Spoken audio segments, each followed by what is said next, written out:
we have a call? The Rutherford and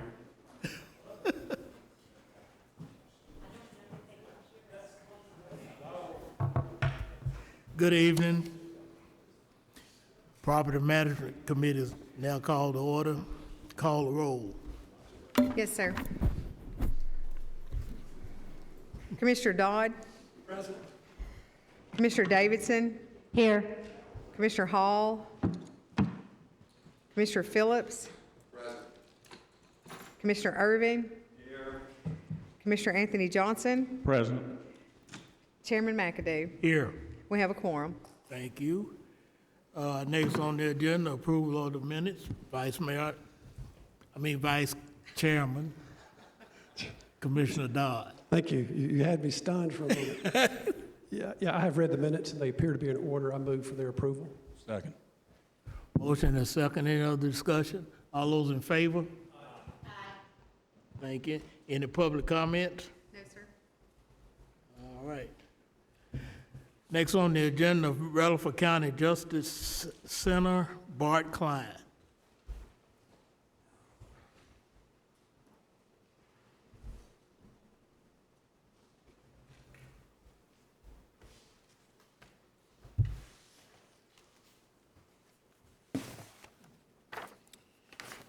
Hello, my name is Bart Klein with Klein Swinney Associates.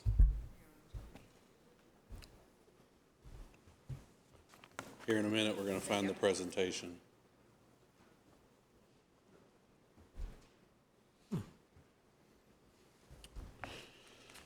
We're here to talk about the Rutherford County Criminal Justice Center.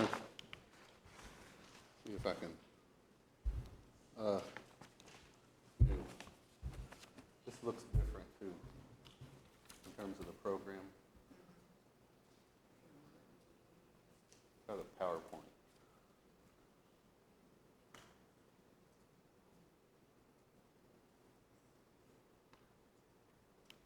Awesome. So I represent a large team of designers and specialists with criminal justice. There's about 10 different consultants that have varying expertise in all different things related with this subject matter. So I manage that team, and we have quite a bit of experience doing this. We've done everything from jails to work centers to juveniles to law investigation. So we understand this very well. Why we're here. So first of all, the original Rutherford County Sheriff's Department and facilities at the house was designed to house 484 inmates and 88 sheriff. So we're at 1,050 inmates today and 303 sheriff. That's almost 300% capacity increase in the facility. In 2009, we were hired to do a programming, planning, schematic design phase to expand the existing jail and sheriff's station. So we knew this was a problem a long time ago. In 2025, you seeked out University of Tennessee CTAS to do an independent report, and basically found out that that report says you're over capacity, your facility is deteriorating, there's all kinds of problems, you got to do something. You're going to be seeing decertification at some point. A jail committee was formed about 2 years ago. That jail committee had everything from attorneys, district attorneys, judges, commission members, mayor's office on that committee. They came up with a plan of action, and the plan of action consists of building a new facility. They hired us to help them get that done in the next 5 years. We started the programming phase about 3 months ago. So my team and others have been getting to know the sheriff quite well and been at the jail looking at everything and learning everything about the sheriff that we can in that time frame. And then we're finishing up programming in the next month, starting schematic and engineering, and then hope to start construction is the goal, to fill that plan of action. Currently, the Sheriff's Department occupies 3 primary locations, the 960, 964 Salem Road, and also they have an undisclosed location for their narcotics division that is located within the county. They have an annual operating budget of roughly $83 million a year. And their facilities were constructed in 1987, 1993, and 2008 renovated. Their house, the 964 building, is where investigations are, and the jail is where obviously the inmates are in a lot of the sheriff administration. The sheriff's department consists of 15 separate departments. I lump those into three primary categories. You have the sheriff administrative, which basically takes care of the business function of the sheriff. You have the operations and training side, which is the law enforcement side of the sheriff, and then you have the jail. If we look at the existing 940 and 964 New Salem Highway site, that's a 27.2 acre site. The main facility on that structure is the 9-story jail. It's 224,000 square feet.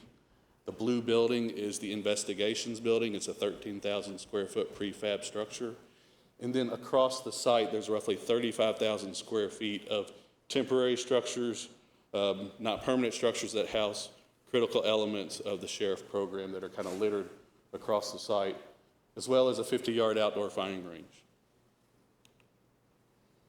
If we look at the site from a site access, expansion, and circulation standpoint, site access is in great access, close to the interstate, off a major highway. It's in a great location in terms of access. If we look at expansion capability, it's a 27-acre site.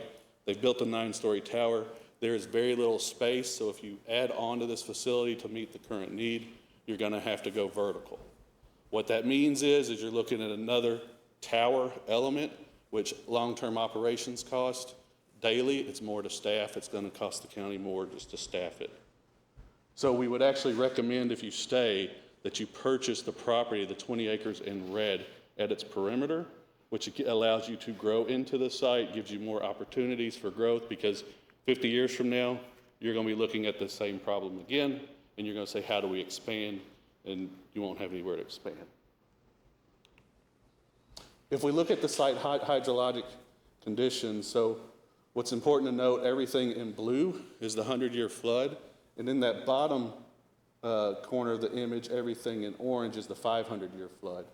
The red dashed line is the property line within that 27 acres. What's important to note is currently the bottom jail and the mechanical rooms, they flood, but remember the 35,000 square feet of space that's in non-foundationed buildings, they're located within that flood area.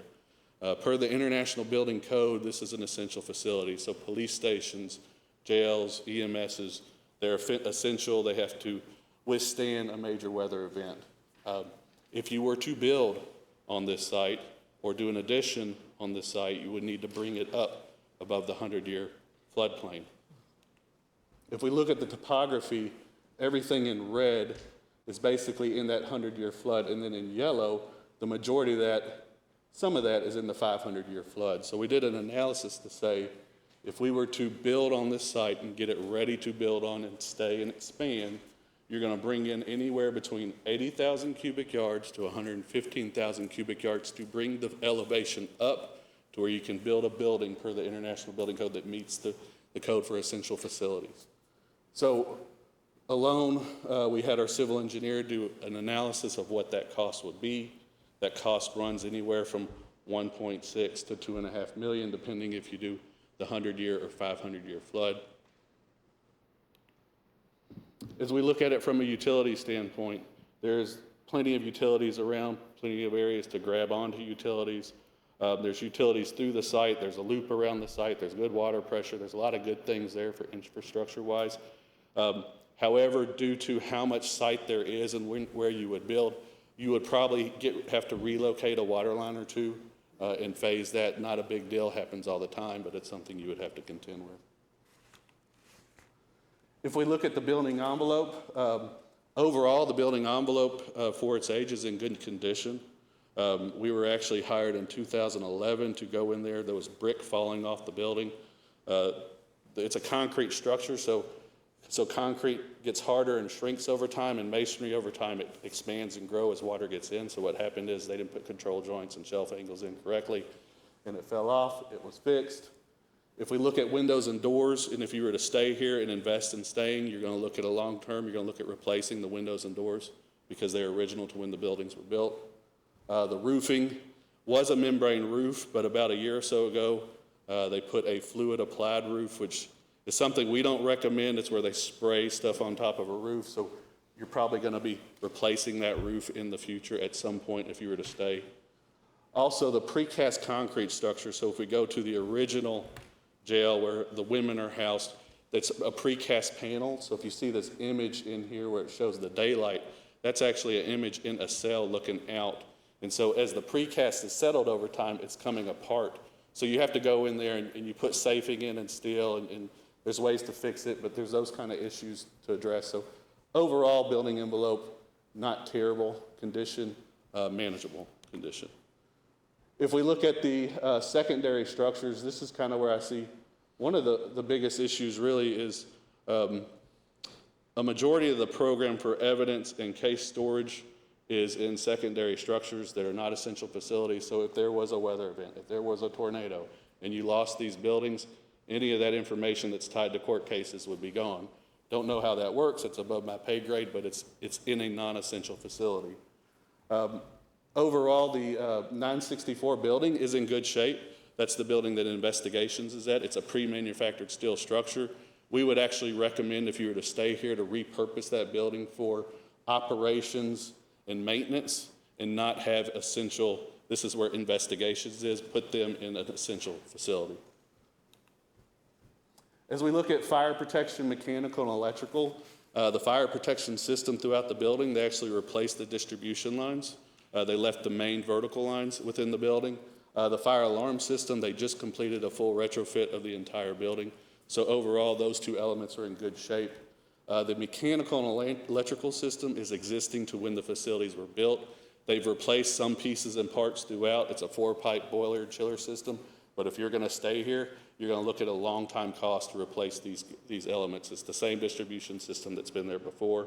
Very similar to the conversations that happened when we looked at the BOA building of what we saw as we looked into it. As we look at the plumbing, again, it dates when the building was built.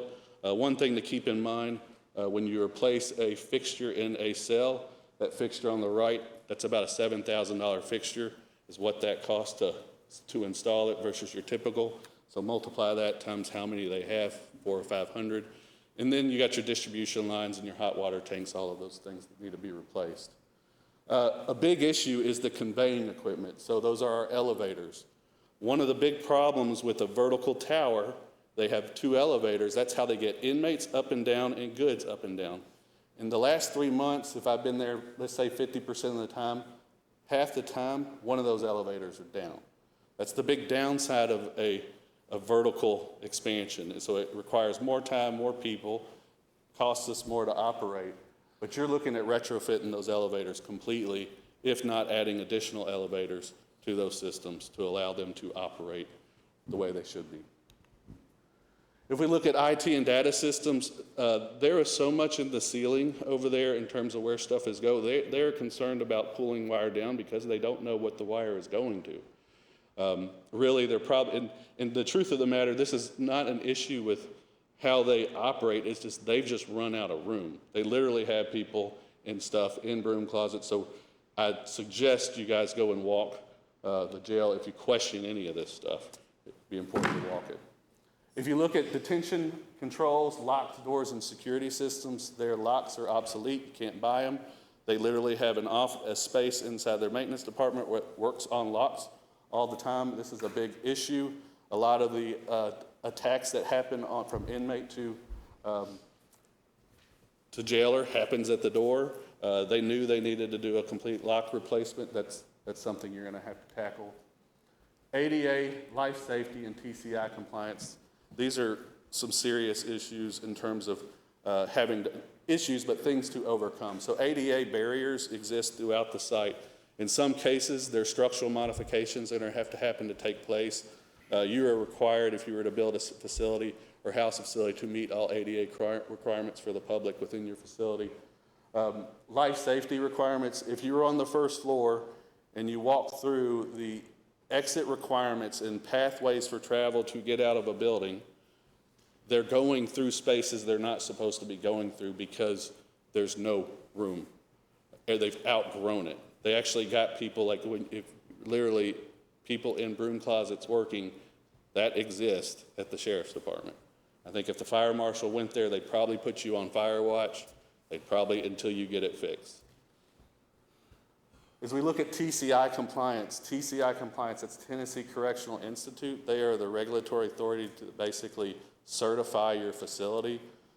The spaces for the cells and a lot of the requirements that are TCI requirements for your building standards, you're grandfathered in because you don't meet them, because they've changed their requirements. Just like the code does, we always make it better all the time, so we're grandfathered in. So if you were to renovate this facility, the first thing you would do in that renovation is you would try to get compliant with TCI on as much as possible. Some of it you wouldn't be able to get compliant with. A good example is if you have cells that have a square footage of so much per inmate, that cell was designed to house at one point under previous regs 2 people per room, but now now they've changed the square footage rule and you can't fit 2 people in that room. So you're never going to get the full use out of that space because it would require major structural modifications to get there. If we look at a deferred maintenance cost, so when we do analysis like this of when the client's looking to stay and renovate versus go somewhere else, we always look at the deferred maintenance cost. So if you were to do nothing and stay and fix what's there and what you're gonna have to fix in the life of the project, it's about $84 million of the work, but major items that exist, like the detention locks and controls price, just to fix that throughout from the consultants, about $12 million. Temporary structures, if you were to replace those with real structures, it's about 35,000 square feet. So there's a lot of items that add up to that number. That doesn't mean you have to replace it today, but in the time frame, if you're looking at fixing the issue, you're gonna be replacing that. So that's that deferred maintenance cost. Overall, part of this study is to look at the different facilities or organizations that the county funds. There's 3 primary groups that we looked at. One was the work center, the jail, and the juvenile center. And the goal that we were asked to look at is what operational savings exist, that if we're going to have to build a new jail and tackle this problem, what can we do to save on long-term operational costs? So the easiest in things to computate is medical service, food service, laundry, facility maintenance, education, rehab, and reentry programs. Today, if you look at just the jail and the work center, the annual operation cost per year for those services is about $12 million a year. If you were to co-locate the work center and the jail on one site and have one medical service for both, one food service for both, you get the picture. At a minimum, on the easy side, you're going to save 10 to 15%. So when we look at that over a 50-year period, that's a big number. We're talking $90 to $150 million. So when we think about staying versus going, if staying is a less expensive upfront cost, your long-term cost, you have to take that into consideration when you make those decisions. Also, just if we look at personnel, when you co-locate both on the same site, for instance, the average salary of an employee for the county sheriff's department with all the other stuff is about $120,000 a year by the time you put everything that goes with it. So if you expect to save having to hire 5 additional people between those 2 facilities because there's operational savings of having 1 of everything opposed to 2 of everything, then you're looking at another savings. So we feel like we're being very safe on these savings right now.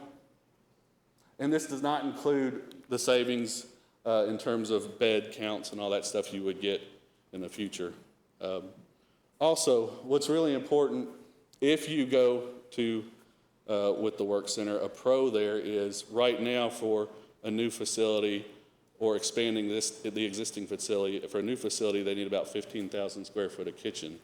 If we were to run the kitchen out of the work center, they already got 7,000 square feet, so I'm only building 8,000 square feet.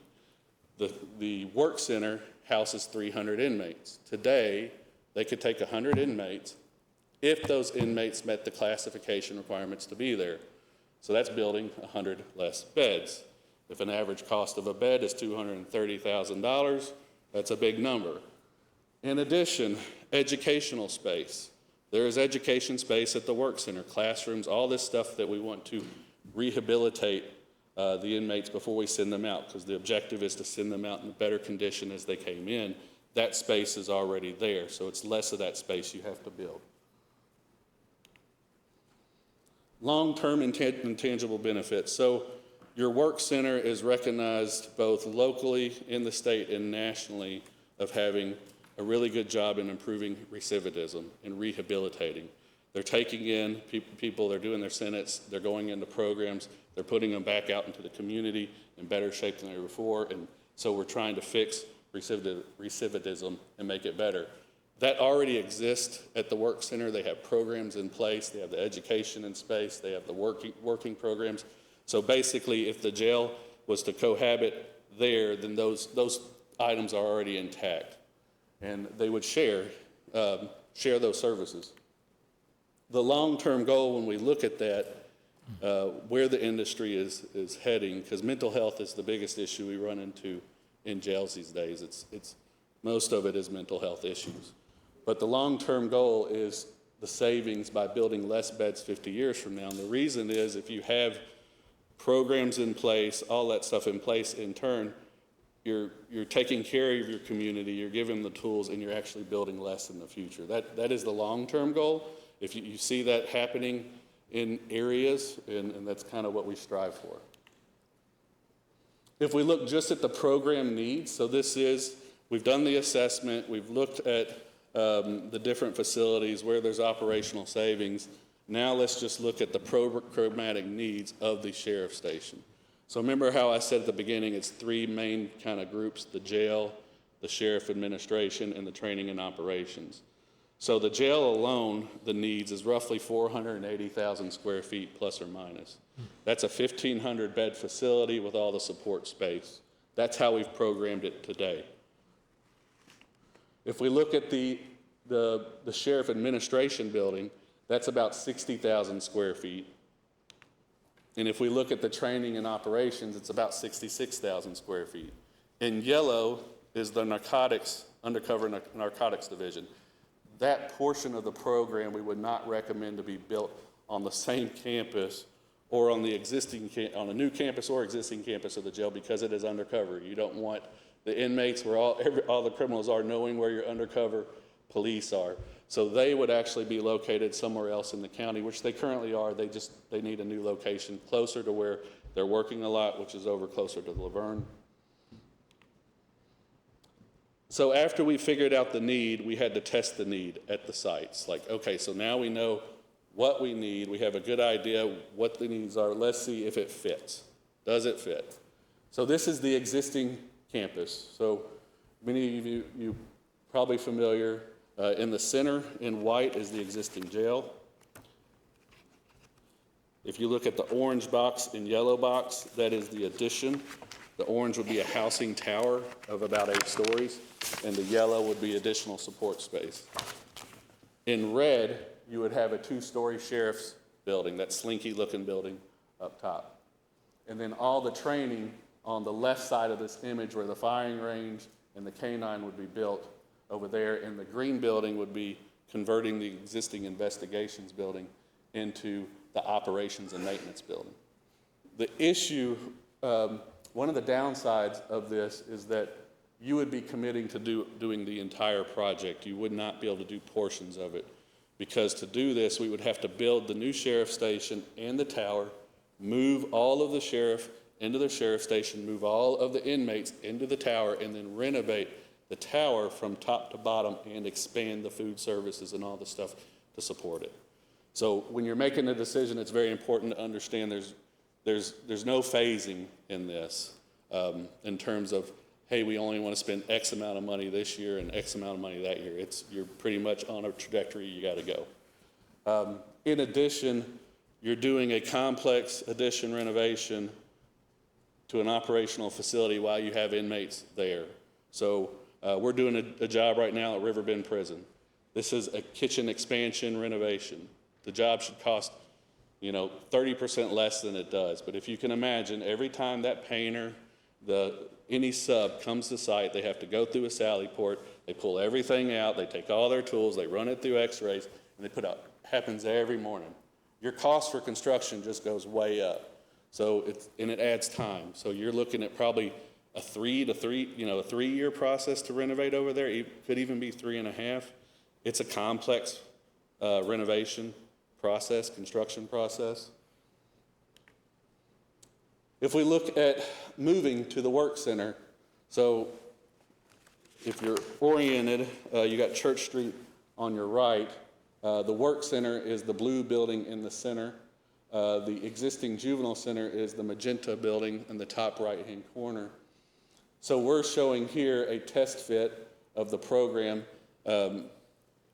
As I've probably said, we would prefer a horizontal approach to building the jail because it's less to operate. It's not a tower. We don't have the elevator conditions. So this big orange box and yellow box represents the proposed jail that would be attached to the work center, which provides you, all kinds of expansion, future expansion. The sheriff in red would be located at the south side of this image, and then the future county facilities up on the right, and then training being in the big green area. Currently, you do not own this property or manage it. So there's wetlands on this property, and a wetland is different than a floodplain, right? So we can't tell you if those wetlands are true wetlands or not because you don't own it. Where exactly? I will show you. So, for instance, there's a 9-acre there. This is about 55 acres and roughly 10 acres of it. 52 acres, thank you. 52 acres, about 10 acres of it is wetlands. There's a 9-acre wetland about where where it says future expansion to jail and where the red building is. We are about 80% sure it's not truly a wetland. So we know we will eventually get there if you decide to go there. But we did an option where we dodged all the wetlands, right? To show, okay, let's say there is wetlands there. This is how you would fit it with the wetlands. The sheriff's station would move along Church Street in red. So we're very confident that you'll get through that if you decide to go there, but I can't sit up here and show you something unless I know it works. So that's why we're showing you this. This works with the wetlands. This 90% chance it works, but we need to get the wetland study done before we can confirm. Population projections. So there's all kinds of questions about projections, and we can have those hopefully at a later meeting. But in 2011, there were projections done by a consultant called the Justice Designers. When they worked for us, there was about 1,600 beds. You guys facilitated, hired CTES to do an independent report last year. They said you needed 1,800 beds. DLR Group is our justice expert. They're doing an analysis right now, which will be done in about 2 weeks, and we'll see what that is. And so next time I come to this committee, you will know what that number is. We were safe in terms of our study. We did the average of the two. We suspect that it's probably going to come down. But again, one of the benefits too, more information to come on the final projections. If we look at benchmarking, so cost of justice centers, this shows all the jails that have been built recently in the area and similar around us. In short, at this phase that we're in, we're in the program phase, so we use square foot cost right now. I'd be budgeting about $600 a square foot for just the building alone for a horizontal facility. If you're doing a tower, I'd be budgeting for the building alone around $700 a square foot, which is a safe bet for jail facilities. If you look at probable costs, so again, many of you have worked with us on multiple projects for the county. So at this phase,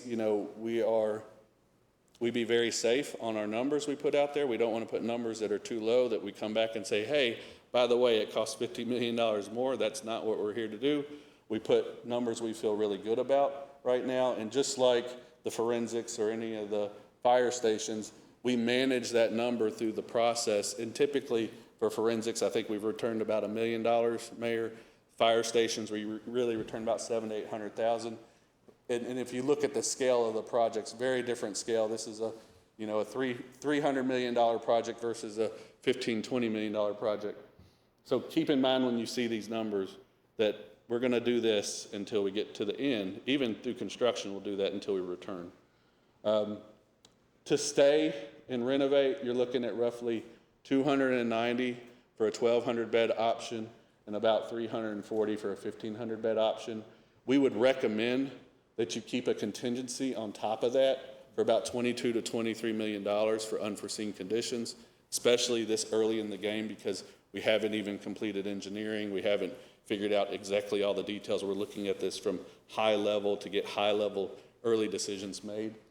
And then one thing to keep in note, inflation costs. So when you're going in and you're doing a big building campaign like this, and we do this with schools, you got to keep in mind that inflation exists. So if you put this on hold, which you have the right to do, whatever it is, and you pick it up 5 years from now, multiply that inflation number of $20 million times 5, and that's how much more this is going to cost you every year you put it off. The school system knows this well. This is something that's very common in what we do. New complex to move and go to the work center, you're looking at roughly $330 million for a 1,200 bed to $375 for a 1,500 bed. We're recommending there, again, it's about 7%, 23 to 26 million in contingency, and you're also looking at 26 million in inflation. The mayor's told me my inflation number's too high. I told him it's safe. Maybe it's 3%, but I tell you, 2 years ago we were at 13%, and at COVID we were at 22%. So we will agree to disagree. Pros and cons. So renovate and expand the existing. The pro is the upfront cost to renovate and stay is less overall because you already have 224,000 square feet there. It's about $40 million less of upfront cost. Another pro, you're not buying property now. You're not buying property, but we would recommend you buy the property around you for when you get further down the road, because after this expansion on that site, you don't have room to expand again. And then you have existing facilities already there, right? The con is, one, you're committing to the entire project at once. You're not going to be able to just do the jail and then do the sheriff. You're really basically building the new jail tower and the sheriff, and then you're moving and renovating. In addition, you're committing to a vertical campus. If you commit to that vertical campus, you're committing to a more costly operational cost because it's not horizontal. And I got all the elevators, they're going down. I got to have more officers, all that. So that's the cost there. If we look at the pros and cons for the new Justice Center, the con is it's a higher upfront cost. You have to buy property or condemn property. And the pros is there's an operational savings here that over the long period of time is quite substantial. So if you're looking at front-end a decision about what it costs today versus the life of the project, you're probably going to weigh more on moving because that number's pretty large. Also, you can do a horizontal design, which means your operations cost on the jail is going to be less over time. Also, you have the work center there, so you're going to jump start and you're going to build less square footage of kitchen, this, that, and the other because the work center is there. If I do a high-level difference between the two, if I renovate and expand, lower upfront cost of $40 million, higher long-term operations cost, limited future expansion capability, vertical growth model, higher operation cost, will be required to build the whole thing at one time, will not be required to obtain additional property over the next 50 years, or will be required. The new Justice Center, we would recommend long-term operational savings, higher upfront cost, significant future expansion capability, centralized operations, horizontal design, lower operation costs, and you can phase the project, meaning you could do the jail and do the sheriff building.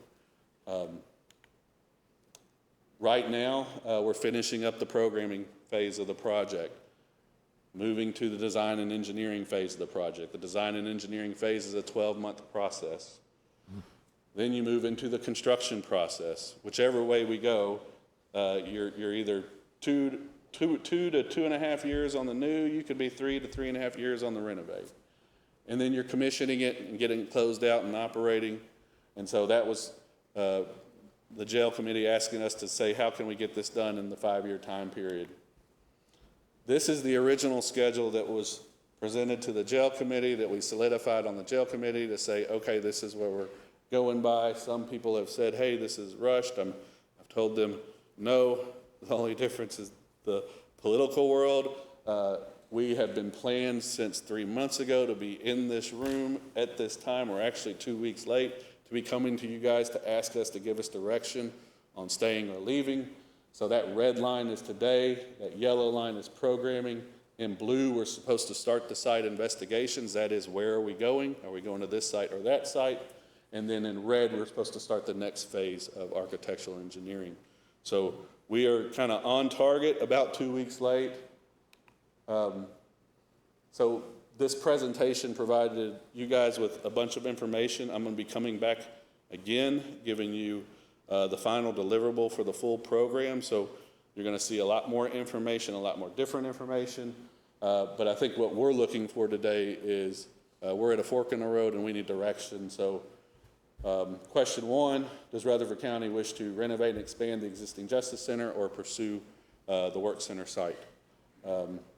Question 2, based on the selected option, is Rutherford County prepared to authorize property acquisition, condemnation, and proceed to the next phase? So I think we were at public safety on, I can't remember now, was it Monday? Monday? There's a lot of talking up here. On Monday, and they voted to relocate to the other site. So we're here to you today to talk, and then we go to, I believe, budget and full commission. I will also be back again with a whole different set of other information, but I think there's a lot of information here to help you make a decision. And I'm going to take a sip of water and wait for your questions. Commissioner Phillips. Mark, it was brought to my attention right before this meeting that back in January, when we were looking at this, we were actually discussing what this commission's responsibility would be and then turn things over to the new commission coming along. Are you telling this or us that we're proceeding in a different direction today? So programming and planning is all we're talking about. And when we get to the end of August, all of the other types of things, such as, well, whatever's next on that list. Architecture, construction, we'll be working with the other commission. So right now, to finish up and to start that process, we need to know if we're going or staying. So this group's asking, we're asking you to tell us what we're doing. So the original discussion that we had in January, yes, we're still on target with that. We're 2 weeks late. So, yes, I've been called multiple times, asked that question. There is no, go back to the meeting minutes. So all we're doing is site investigation right now. We're not actually committing to do anything. But if we decide to go forward with the new property, we will be committing to do something, in essence, different. Is that correct or wrong? Something different than what we were discussing in January. No, it's nothing different. I think it was always, are we going to go or stay? And we're at a point to where I don't control the condemnation, I'm not, or the buying. So the site investigations, we've looked at the existing site, we've looked at the other site to know that we can go there, but we need to finish up and get ready for the next phase, and that's where we are right now. is this commission is being asked to say, are we staying or going? And then the next commission will be here as we continue down the path. We've been in conversation with the sheriff-elect. We've done all that kind of stuff to make sure we're sharing all the information. So cost, if we proceed with purchasing the piece of property that we're looking at, where does that cost come in? Does it come in the programming and planning phase, or is it someplace else? No, And would not this commission be committing to do that? I would let the question of cost on the property talk to the mayor, since I'm not in that. But I will tell you, in terms of everything else, the big money expenditures and decisions are not like where you're going to actually have to vote on spending $300 million happens 9 months from now to a year from now. Once again, I just wanted to make sure that if you go back to that programming and planning or the schedule phase, Yes. that what we talked about in January, we're not doing anything any different than Correct. to what actually we committed to do. Absolutely. And the cost of purchasing the jail is not outside of what this commission planned it to do. No. Is that correct? Yes. Thank So, Commissioner Irvin? I'll follow up. Is this commission going to spend any more money beyond the 650? The 650 for the initial, is this commission going to be expected to spend additional money? I can't answer that question with the. Yep. Mayor, will you come up? Happy for anyone to answer the question. I'm just trying to nail down trying to find out to what extent this commission is going to be bound, and to what extent Perfect question. the next commission is bound Because there's by this commission. yeah, there's going to be a handoff between this commission and the next commission, and I think that's what you and Chairman Phillips are trying to find out. What is it we're handing off to the next commission exactly? And so I want a small correction. The decision we have to make is, yes, we're at a fork in the road, but it's not just to go or no go. It's, we also can do nothing, which is really a bad thing, I think. But we can do nothing, we can stay and renovate, or we can go and build new. Those are basically our three options. Bart has outlined, I think, pretty well, the stay or go, renovate or build new. If the Public Safety Committee voted unanimously to go and to request that the commission acquire the property for building a new facility on South Church. If this body, this committee, then forwards. Just to clarify, to condemn? I'm sorry? To condemn? No, that word was not in the motion. I want to be real clear. However, it didn't exclude that option in the motion. It was to acquire the property. I believe that was correct. Is that not right, Chairman Phillips? That's correct. The way I remember it was to acquire the property. So it didn't limit our ability how we did that, Commissioner Irvin. It just said to acquire the property for a 1,500-bed facility at the South Church Street location. It was intentionally very broad, right, to give us some latitude.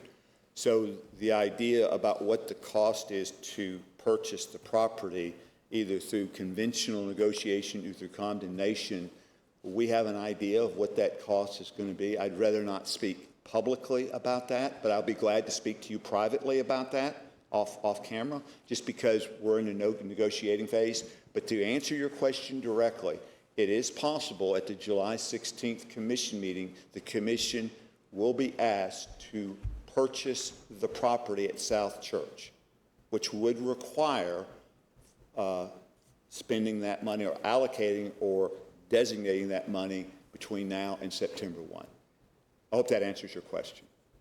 Yes, and I'll have to go back and watch it. I don't quite recall. I'm sorry? I'm sorry. I don't recall the nuances or the additional information from public safety. I was kind of puzzled about that. I'll go back and watch it again. So the maximum exposure would be to point a direction plus the cost of the property. Correct. And let's assume worst-case scenario, which we need to discuss. Let's assume that we can't get a willing seller. They're unwilling to sell the property. And this commission determines that the public use is so great that we need to proceed with condemnation. That would be something that the commission would need to decide, okay, at the July or August meeting. And at that point, you know better than I do, there are two parts to condemnation. There is the taking, which can take about 60 to 90 days in court, maybe a little longer if it's contested. And then there's the valuation piece, or the market value, which can take a couple of years. But as you know, Commissioner Irvin, you can take the property, construct on the property, improve the property, while the valuation is still to be determined. And I'm not predicting that's what will happen, but it's not an unlikely scenario, if that answers your question. And that's the only additional cost that is contemplated by this timeline For this commission? for this commission. Yes, sir. So There's no additional design, there's no, let me be very clear here. So I want to be very clear here. The additional cost we're talking about is the acquisition of the property. That will come for the commission in July. Assuming that is done, let's assume for hypothetical that's voted on and in the affirmative, and we're asked to proceed. Then Mr. Reed will proceed, but then still there is Jeff Reed, the attorney. This isn't the county attorney? I'm sorry? This is not the county attorney? He's in the county attorney's office. He specializes in this kind of thing. I know Jeff Reed. I'm sorry? Yeah. I so know him. He's just the one that has been working with the county on this, along with Nick Christensen. My point being that once that's done, then we still have environmental and geotechnical that have to be done. We think that's going to be expedited, but even after that's done, you know, even if for argument's sake, let's say that the owner of the property argues in court the actual taking, which they can do, it may be October before that part of the suit is concluded. Well, and Bart and I talked about this today.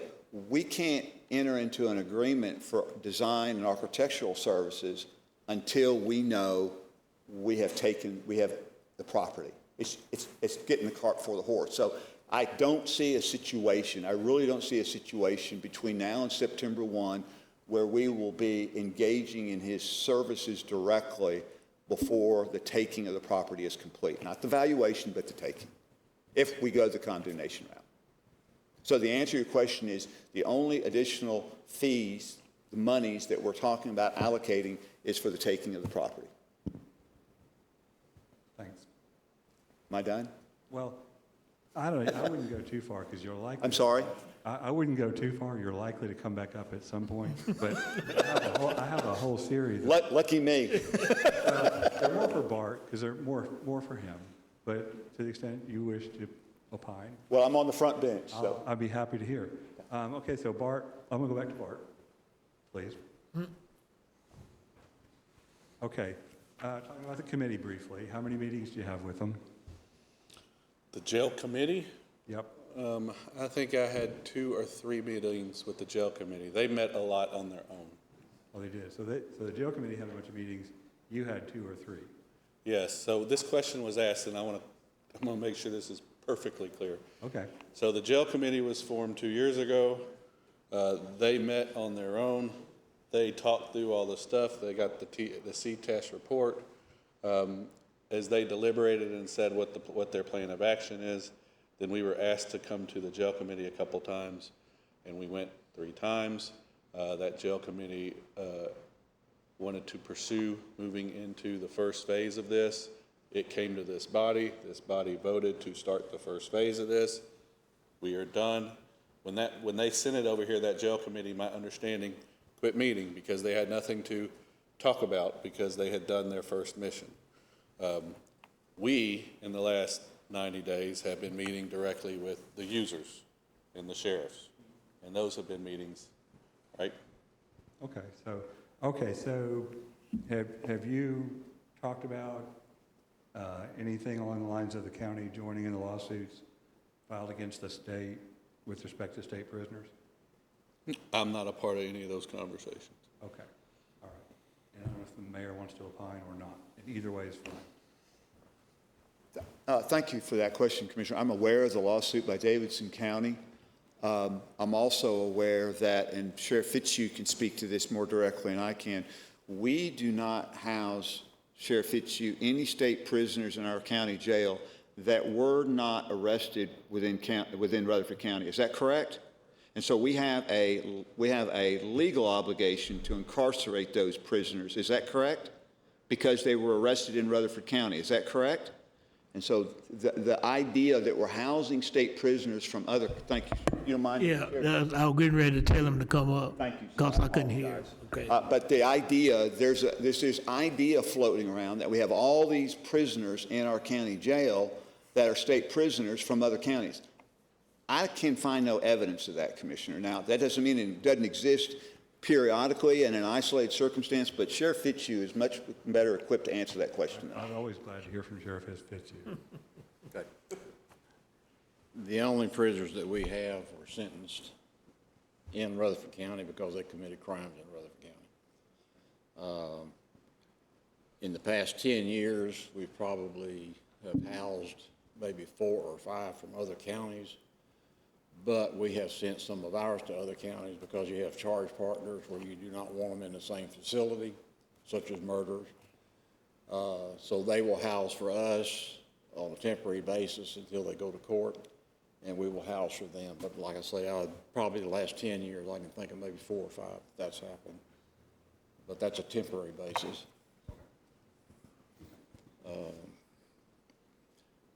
You asked a question about lawsuit. No. It was simply, yeah, I think you answered my question, and that is we don't have any, so it's not really applicable. I think that's the only question, really. Right. Because I know there's a lot of folks talking about that now out there. Why doesn't Rutherford County join that lawsuit? Well, you've just answered it. So I just trying to, sometimes these things help clarify things. Yeah, well, that's my understanding as far as lawsuit on state prisoners.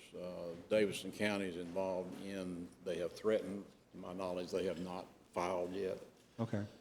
Back in the 80s, there was 3 or 4 counties in East Tennessee that did file a lawsuit.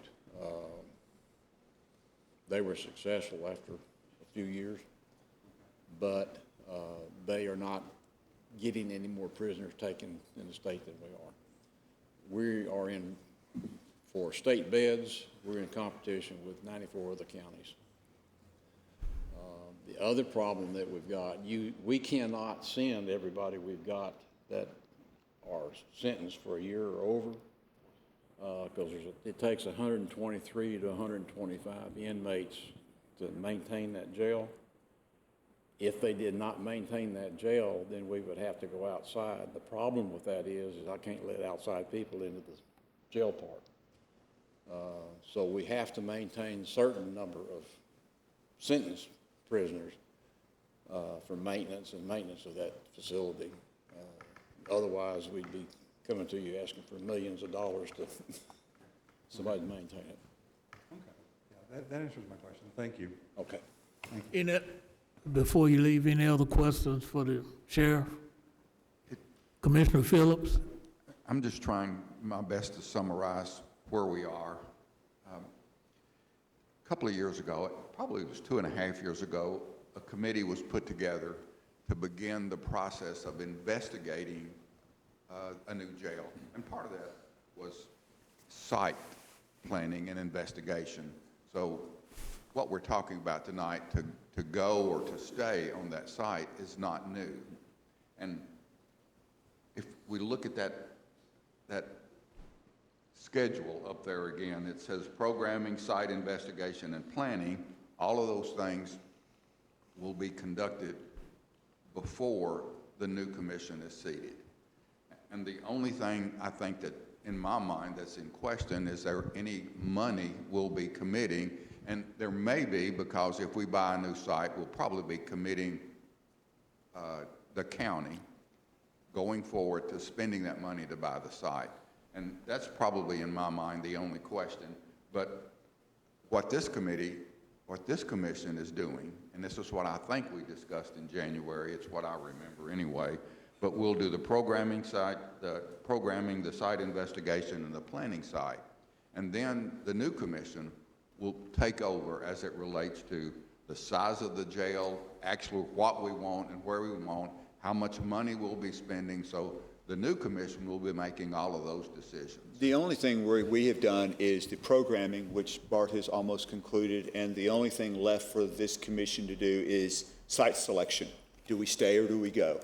After that, everything literally is going to be handed off to the next commission. So to be very, very specific and direct, the only thing left for this body to do, this commission, is do we approve the site selection at South Church or do we stay? That's all that's left for this commission and this mayor to do, Chairman Phillips. And that is according to the Gantt chart or the schedule that Bart has put up there. That's been 6, 7 months old. Thank you. You're welcome. Okay, so going back to Bart. Thank y'all. Thank you. Why was everything put on hold in 2011? I don't know, to be honest. Why was the planning effort put on hold in 2011? To be honest, I do not know. Actually, the first time I worked on the old jail was when the brick was falling off and we were finishing up the master plan. Okay. And Burgess did not take it forward. I think the commission stopped it, and then I think the site was set on the actual new courthouse, which took its place in the following years. And then y'all worked on the new courthouse, build the new courthouse. It didn't address the jail needs. Okay. Is this Commissioner Irvin, Sure. we have Commissioner Pettis Reeves back there. Maybe he can answer that question, why it was put on hold in 2011. if he would?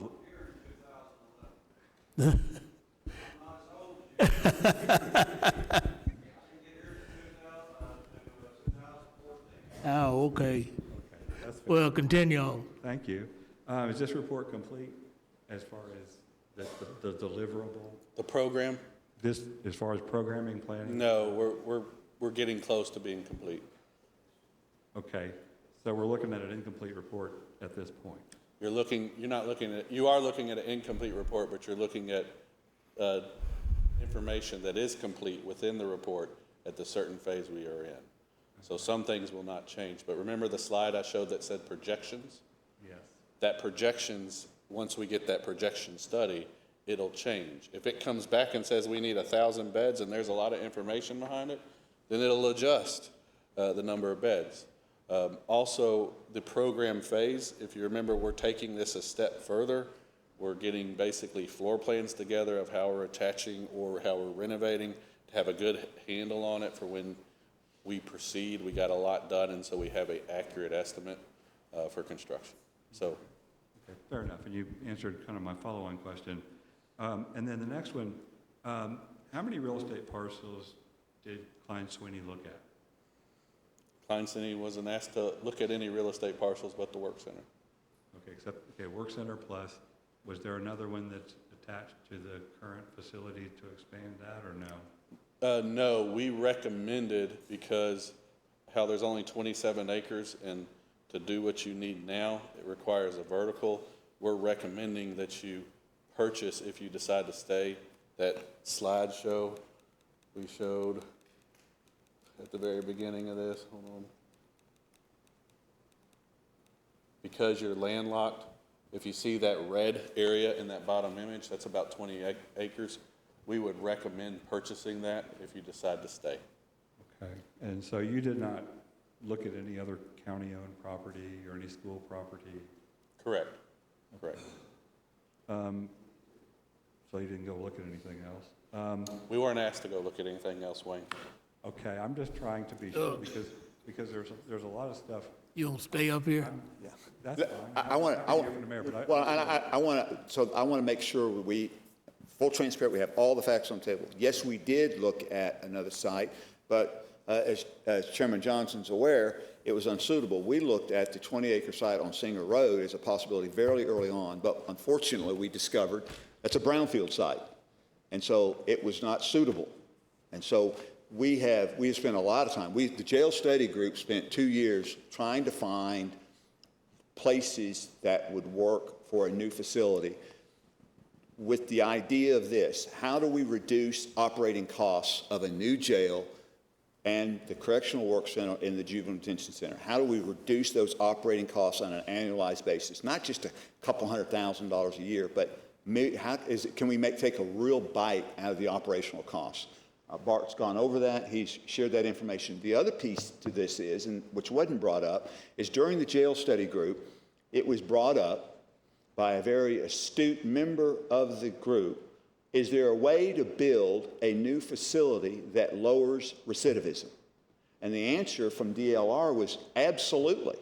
And the question was, can we lower recidivism in our jail population by renovating the old jail?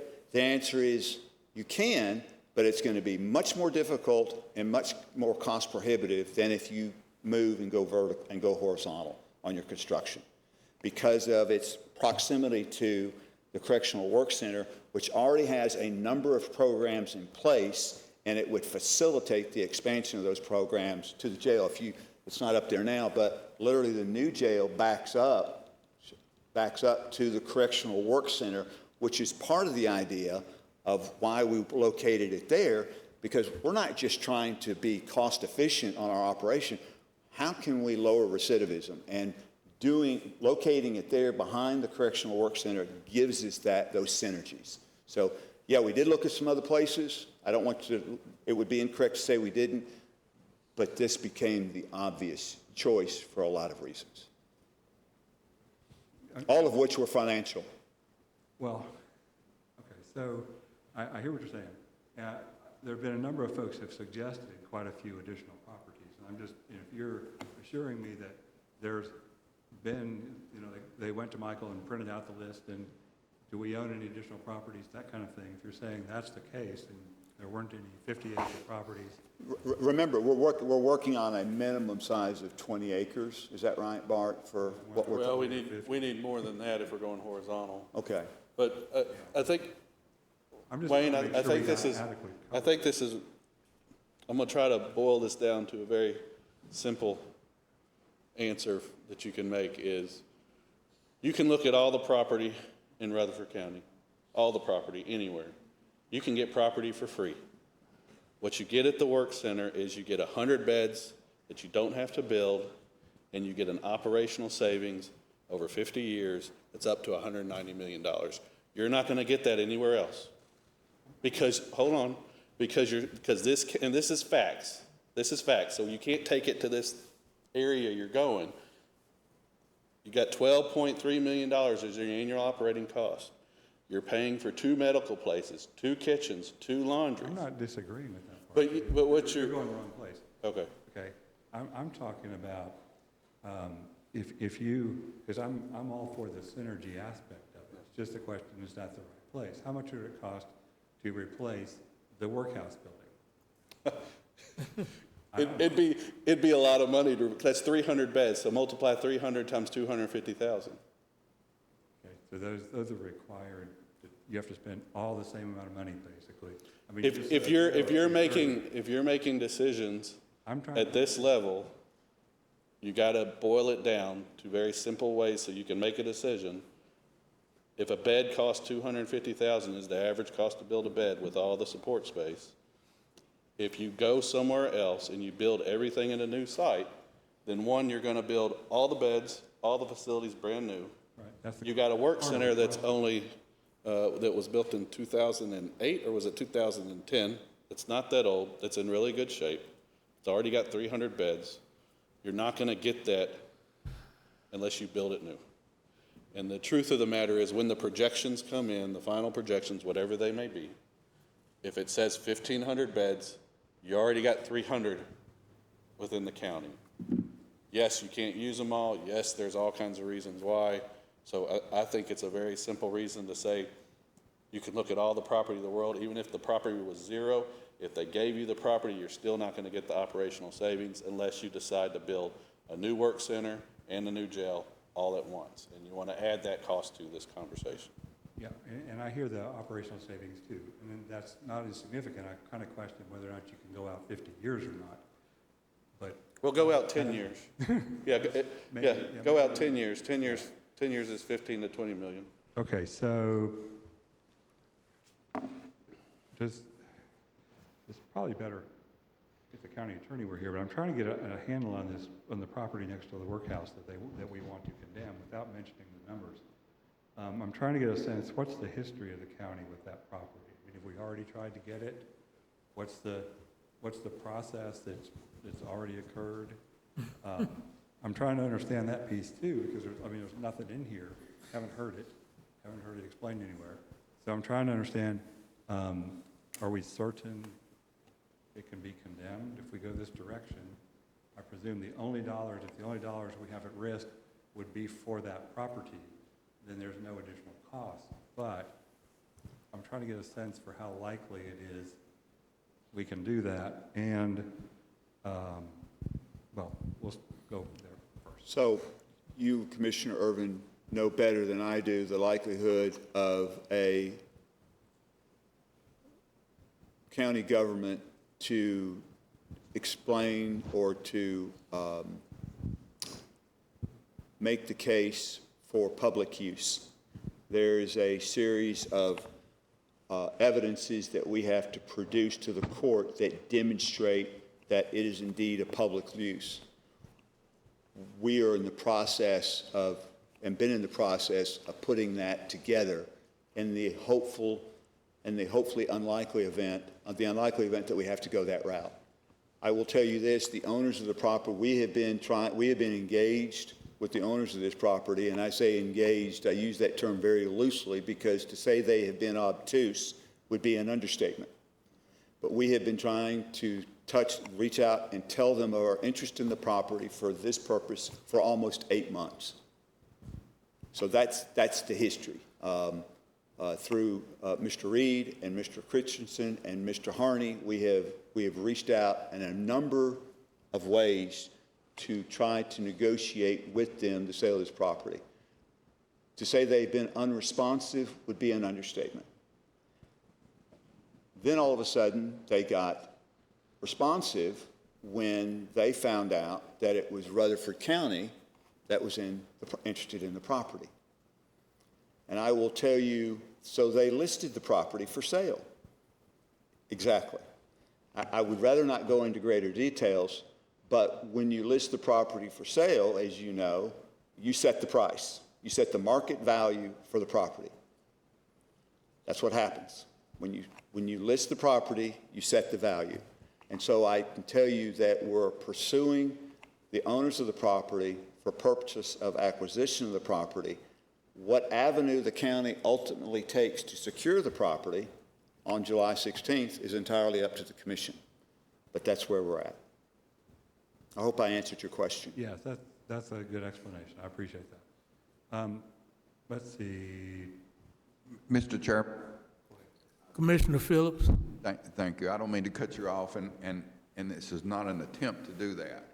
But we're having a lot of discussion, and we don't even have a motion. I'd like to put a motion on the floor, and then we can have further discussion.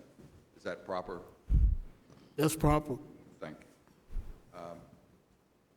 I think it should be the recommendation of this committee to send a positive recommendation to acquire the property on South Church Street for an adult detention center and sheriff administration facility. Motion and second. Now, do we have any discussion on the motion? Oh, I got another couple pages. We would have been disappointed, I'm telling you. I'm all about making. Oh, we're fine. We're fine. We're just I want to answer your questions. I really do. This is important. We will be here all evening if that's what it takes, because it's that important, Commissioner, please. We won't be here all evening, I promise. But they're all questions some of them are mine, candidly. Some are folks that have called me and asked and said, hey, what about this? Sure. Okay, so we'll kind of go through this real quick. Has CTOS reviewed this report? The report's not complete. Okay. They will. Yes. Will they review? We will have a sit-down with CTAS. What we'll do is when we get done with programming, we'll do what's called a program verification right before the next phase of design. And that's where we sit down with all the state fire marshal, CTAS, and we'll go through it and we'll get all their input and knowledge. But CTAS requirements are minimum requirements that we follow. We plan on following more than just the minimum standards. So CTAS will be in part, the whole part. And will that Yes. occur before the? Yeah, TCI, CTAS is, I'm sorry, TCI, CTAS is the University of Tennessee and the guy that did that initial report. So TCI is the regulatory body. Bob Bass and Jim Hart. Okay, they came and gave the No, presentation. Bob Bass is TCI, Right. Jim correct, Hart is CTAS. Correct. Yes. Okay, so CTAS will look at it and TCI will look at it. Yes. Okay, and we'll have solid numbers. Is that going to be before the next commission meeting? So No. we'll have a final report before the next No, commission meeting? we won't be done with the final report before you guys vote to stay or go. And the final report is not going to have a basis. You can look at the CTAS report right now, and it's asking for more beds than we're showing. So if anything, it's going to ask for more. Right, It's- but I'm looking for your final report before the next commission meeting so that, It won't be ready. We got projections that are getting done. The attorneys just got the documentation signed so they can get all that information. We have a lot of work to do, and so. But let me say, what we're asking is for this body to send a recommendation to budget to discuss the budget implications to acquiring the property and then on to the full commission. The fact whether it's a 1,200 bed or a 1,500 bed or some other number between that facility is going to be established by the next commission, not by this commission. It doesn't make any difference. Whether it's 12 or 1,500 beds and the recommendation is irrelevant to the fact that if you decide to move the facility to South Church to acquire the property, whether it's 12 or 1,500 or 2,000, that site can accommodate it. That's up to the next commission to make that determination is how much do you want to spend on a new adult detention, a new admin brain, and all the ancillary services maybe related to that. How much do you want to spend, and what does that number buy you in the way of capacity? That's for the next commission, not this commission. yeah, and that's, I appreciate that, and I appreciate that's a very important distinction that the next commission makes the operational and makes the dollars, except for potentially the purchase of the land. That's correct. The only thing left for this commission to do with regard to this initiative is do we stay at Old Salem Highway, or do we go to South Church? That's the only decision left for this commission to make with regard to the jail study group. And I and others are asking for a recommendation to go to budget to discuss the budgetary implications with regard to purchasing the property on South Church for a new jail. Just a number of real specific ones for Bart probably. Did you get together with mental health and criminal justice experts? Yes, so DLR, one of our consultants, if you actually look up, they're probably the top two in the United States or the world in this. They're at the table. We also have R&N Systems Design. We have a lot of specific people. And so at this phase, we've talked about how many dental chairs we're going to have, if we're going to, what services are going to be provided. That's all in the program. I'll be happy to share that. When we get to the next phase is when we actually talk about, okay, where is the chair located? Are we going to do, it's another level of detail. Did you meet with, so you met with the mental health folks too? The mental health people are on our team, Okay. yes. Okay, just want to be sure. And did you meet with sheriffs, county commissions that recently built jails? Well, yes, we actually toured the Davidson County Sheriff's Station and jail with the Sheriff's Station. And we actually toured some of the new police stations so they could see what a new facility is in our locale. One of the first things we're going to do with the new commission, I've talked to this with the sheriff-elect, is we actually have in our programming phase, we have it planned to actually go visit facilities, specifically Ohio. We talked about Arizona quite hard because they have a good program down there. So we actually feel it's best to get that with the new crew on board to go do those visits so they can see really what we like to hear is what they dislike and what they like, and then go to new facilities that have been open for about a year to find out what operational challenges exist. Have you been meeting with Rutherford County community groups at all? No, we're not at that stage yet. Okay. Citizen town hall sessions, anything like that? We're not at the stage about talking about buildings yet. We're at the program level. Okay. Online surveys, education programs to Yes. allow citizen impact. Yes, we actually, we did actually have a meeting from a gentleman that was actually part of Core Civic, who I think came in and talked to us one time about things to look at. Truthfully, one thing that Rutherford County has that a lot of don't is you have COPE. And your work center is actually, they're both nationally recognized and state recognized on some of that stuff. And we have design experts, that's what they do. They fly around the world and they do just that kind of stuff. And once we get into design, we'll bring the community in. We'll talk about all the different programs. But that's one of the benefits of leaving if that's something you're looking for.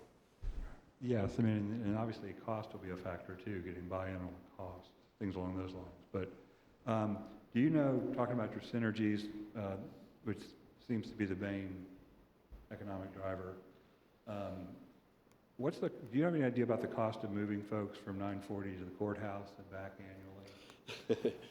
I don't know the cost yet, but they move 660 inmates a week from the jail to the courts. And one thing we found during the programming phase is the majority of those moving is not because of court, it's actually because they're meeting with their attorney. So one of the big reasons that the sheriff has to do that is because they don't have attorney spaces. So that's in the program. There is, if I can tell you, as an architect and a planner and designer, we're not here talking at this phase about spaces with these guys. We're talking about how do you work, how do you operate, how do you function. So that came out as a big deal, is transportation. Another example is if I get sentenced at the courthouse, I have to go to their booking, and I sit in their booking, and then I go from there to the work center. So then I'm clogging up booking. It used to be that from the courthouse, they could sentence them straight to the work center. And so there's a couple things that are happening operationally, which when we get further into the project, we'll want to work out. We'll probably work with the jail committee, because that's why we have judges on there and all that stuff to help us work through some of the finite detail stuff. It's a perfect transition, so I'm glad you're planning to put some attorney space in there. Okay. What about a courthouse? I mean, a courtroom? No. Why? Because we can do everything in video these days. IT has... The judges are okay with that. My understanding, the judges are okay with it, and they would prefer it. So the sheriff can talk about it. We have been informed that it's unlikely they'll use it, so why are we going to build it if they're not going to use it? Yes. Okay, no, I'm just trying to ask. You're hitting very good points that we've talked about. Yeah. Sheriff Fisher, you going to answer that question? The judges do use video, and it was at their suggestion, not ours, that they do that. They're very active in that. The problem we've got is we've only got one area to do that, but it's the same area where we do inmate meetings. So when you're doing court, then you can't use it for other purposes. And that's one of the other problems that we've got, is that we don't have room for programs. If we get space for programs, then we can go and ask for certification as a Tier 1 facility.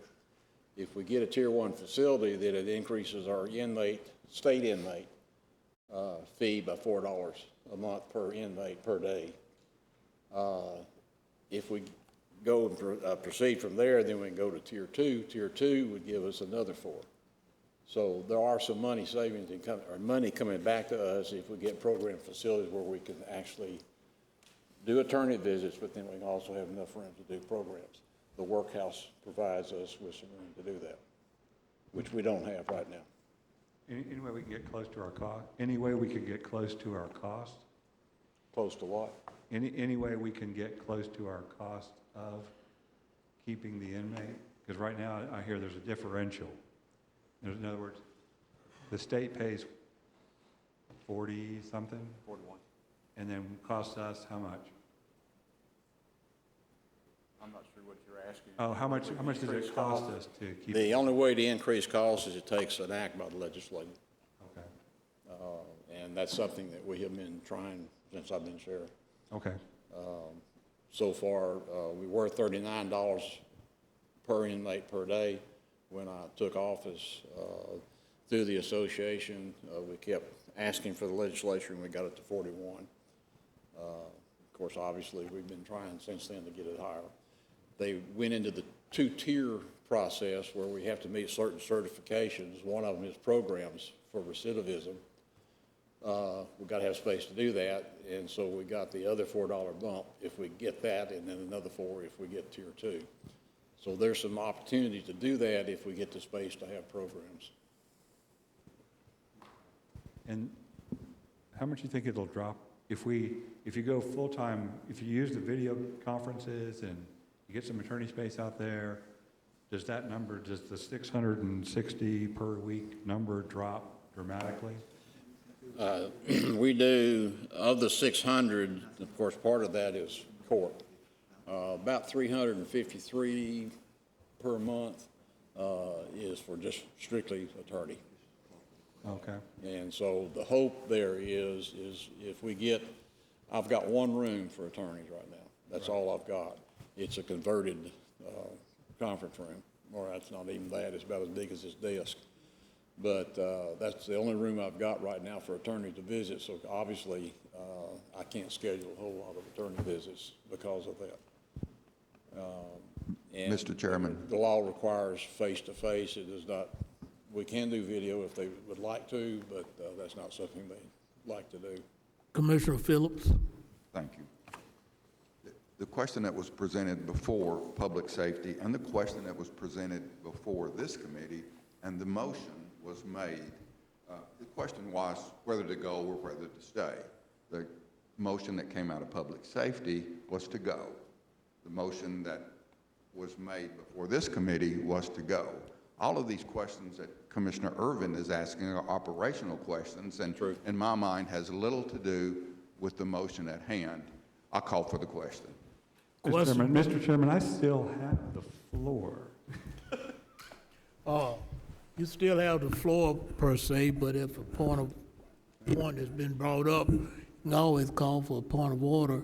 And point of order is trying to get back to the original motion. The original motion was made by Commissioner Phillips. And if we want to proceed on, and the question's been called for, I understand. Am I right? The question's been called for, and if this committee wants to proceed on, we can vote to proceed on with that question being called for. The only reason I called for the question was because all of these questions that are being asked, I'm not saying they're not important and I'm not saying they don't need to be discussed, but they're not relating to the motion, whether we go or whether we stay. That was the motion. All of these other things can be talked about, whether it's in public or whether it's in private with the mayor. They can get all of those answers, but we're not talking about operational costs. What we're talking about is whether to go or whether to stay, and that was the question that was put before the Public Safety Committee, and that was the motion that was put before this committee, and that's the reason I called for the question. Okay, Commissioner Irvin, do you have any questions on if we want to go or stay? I would say that this is the most expensive and most relevant item that this commission will see in quite a while. And I don't see how, since I had the floor, I was interrupted, by the way, to make a motion I think I still had the floor. I was happy to yield to the gentleman, but I believe I still have the floor throughout that entire process, and I'm going to try to keep it unless I get overruled by the chairman. Well, based on the motion, if you got any questions concerning, Well, I would say virtually all of these are directly related to the decision about whether to stay, go, or do anything else. I mean, if you stop and think about it, we have choices across the board, and all of those are directly related to whether or not we stay or go. I think the relevance is pretty clear. it may be clear and you on budget, you can ask budget on the operational I'll costs. have a lot of additional questions to the Budget Committee. I've limited myself in this discussion to non-financial, except for the operations, which were mentioned several times this evening and seem to be the driving force behind this move, if you will, or the decision to go or stay. Well, the question's been called for, and if this committee wants to vote on, to move on with the motion, that's what we're going to do. Okay? So, commission, chairman, I'm chairman, committee, you call for the question, you want to vote on the question, or what? It's your call. Commissioner Irvin said he had the floor. I disagree with that. He asked a question, the question was answered, and I actually Correct. recognized. Correct. So based on that, we're going to proceed on with the motion. The question been called for. So we're going to do this by roll call on the motion. Anybody want to repeat the motion? If not, call the roll. Oh, Commissioner Davidson? To pursue a new 1,500-bed horizontal facility at the South Church property. Would you like to add or take anything from that, or? So You made the motion, is that? that's correct. Are we voting on the motion or are we voting on? We're going to vote, we're voting on the motion. That's my motion. I'll read it again if you need me to. You listed the Adult Detention Center. I've got that penciled in as well. Let me read it so I'll make sure I got it right, Rachel. Motion to forward to the Budget Committee a positive recommendation to acquire the land on South Church Street for an adult detention center and sheriff's administration facility. Okay, everyone understand the motion? Do we have to vote on the question first? No, I made the decision, proceed on with the motion. Oh, thank you. So we are voting on the motion by roll call. Proceed on. Commissioner Dodd, Yes. Commissioner Davidson, Yes. Commissioner Phillips. Commissioner Irvin. No. Commissioner Anthony Johnson, Aye. Chairman McAdoo. Yes, Motion passes. thank you.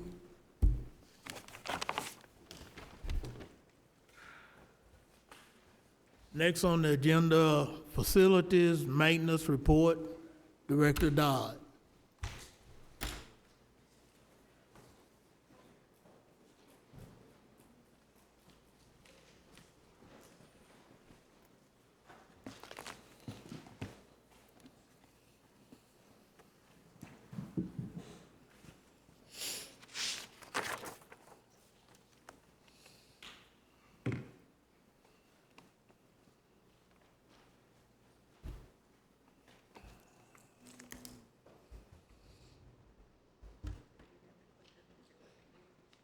Yes, ma'am.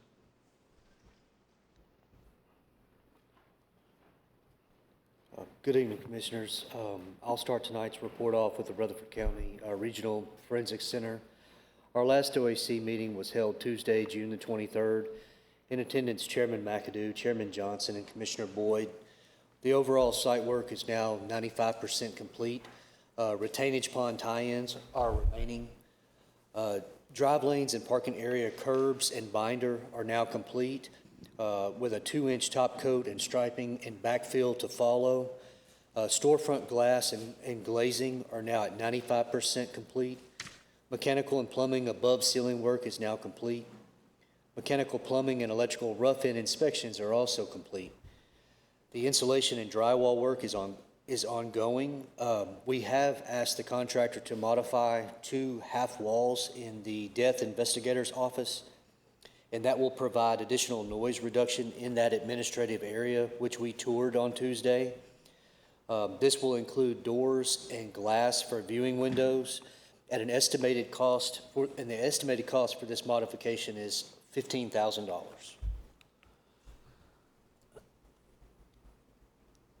So the picture that you're looking at to your left is in the lab area. Straight through those double doors is the Sallyport area where receiving is. To your left, you would be looking at the forensics tech office area, and then to your right, you're looking at evidence. That is the half wall that I just explained the modification for, and you can see the surrounding administrative offices in that area, and so the need for the noise reduction and privacy. The hard ceilings, back to that picture. So the hard ceiling and the ceiling grid work is ongoing, approximately 90% complete in the lab portion, which is again on your left, and then the ACT in the administrative areas on your right. The generator package has been delivered. Installation and power distribution is scheduled for next week. Our 4 weeks look ahead. Ceiling grid, lighting trim out, low voltage work will continue. Interior walls, prime and paint and finish coats. Interior access door installation, overhead door delivery and installation. There are no change orders or open submittals currently. Ms. Martin did finalize the only open submittal that we had this week with a color and a percentage selection for a 3M window film. That product is designed for the exterior glass, some portions of exterior glass in the lab area. The current contingency balance has remained at $765,774. This is subject to change. We've reached several construction milestones now, and that is allowing us to go back and look at our VE items. And these are items that we, if the committee decide to, they can invest back into the project. The punch list and the request for substantial completion remains for October, and the move-in date remains for early November of 26. And our next OAC meeting is scheduled for July the 7th at 10 a.m. And that completes my June report for the Forensic Center. Any questions on the Forensic Center?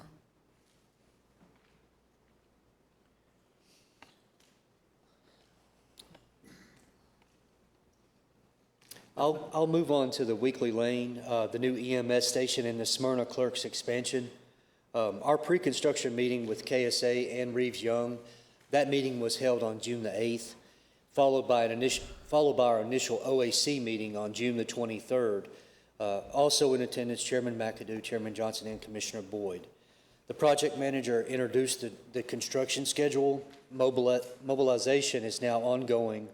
There is an office trailer on site. The foundation, excavating, and formwork are scheduled to begin the week of June the 29th. The building slab pour is scheduled for mid-July. The clerk's office expansion is also scheduled to start in early to mid-July.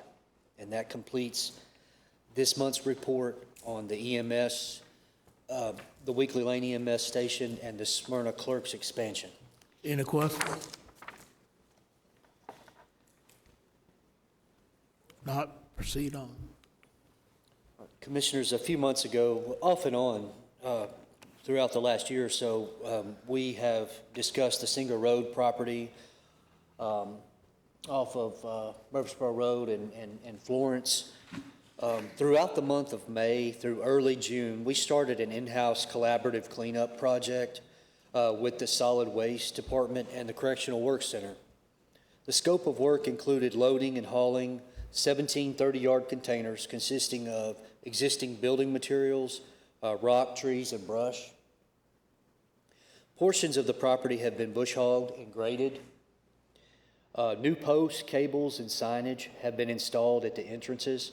The Correctional Work Center has installed and are monitoring the property with trail cams. The entire property is scheduled to be bush hogged next week. When this work is complete, we have scheduled a flyover with our GIS department to provide updated aerial imagery for this committee to view the finished product.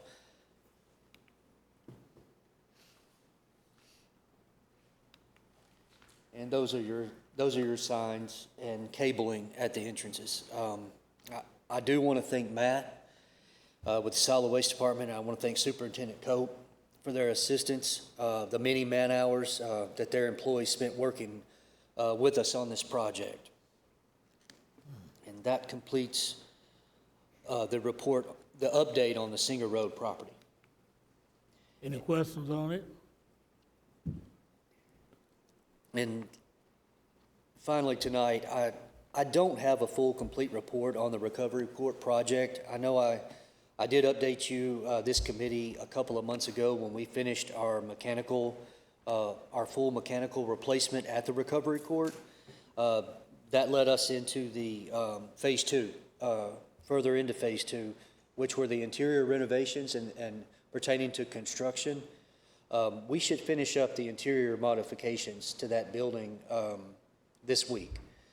The only remaining item for phase two is some LVP flooring, which we already have scheduled, but we wanted to get the construction aspect of it completed before we go back in with floor coverings, just so that those floor coverings weren't damaged. We anticipate completing phase two and having a full report with pictures and any and the totals for construction under that original allotted. I think it was $1.2 million that we allotted for the addition, the mechanical replacements, the interior modifications, and flooring. So just wanted to let you know that we are almost wrapping that project up, and I hope by late July or early August that this committee can see a finished report. And that completes this month's report for property management. Any questions? Entertain a motion to accept the report. Any other discussion? All those in favor? Thank you. Thank you. Capital projects update. Eric?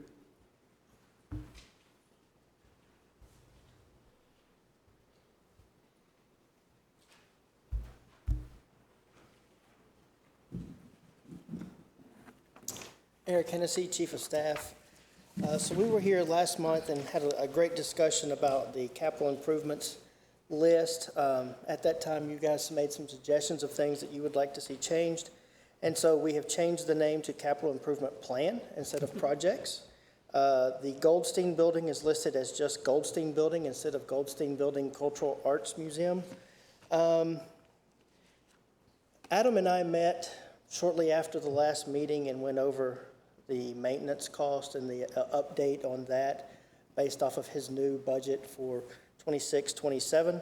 What we found is that the Tennessee average was $9.50 per square foot, and our cost is $5.57 per square foot, considerably lower in my opinion. We have also removed the Recovery Court Phase 2 because, as you just heard, Adam is now taking over to give that report each month. And we also removed the Forensic Center because that project is almost complete and probably should have been removed prior to last month anyways.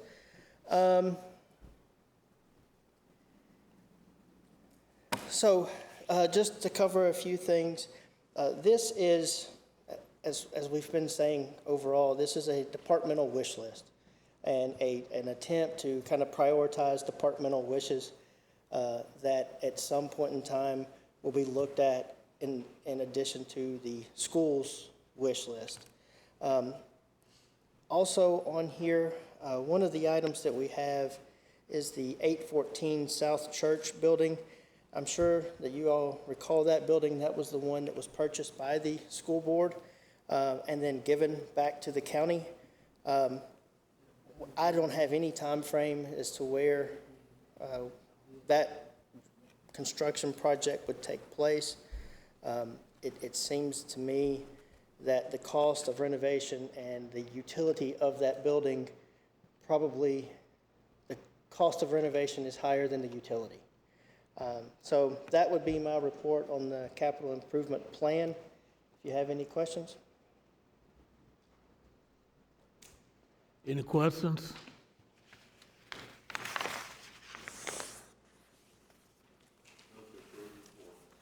Motion to approve. We have a second.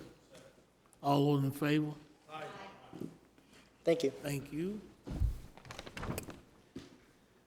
Next on the agenda, MainStreet Murfreesboro, Sarah Callender.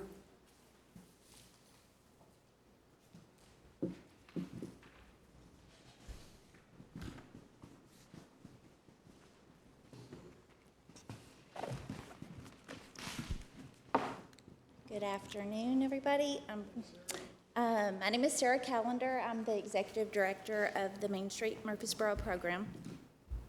First, I want to thank the Property Management Committee and Rutherford County for your long partnership with MainStreet Murfreesboro and the many events that we coordinate with the historic courthouse, such as the Murfreesboro Saturday Market and the Friday Night Live concerts.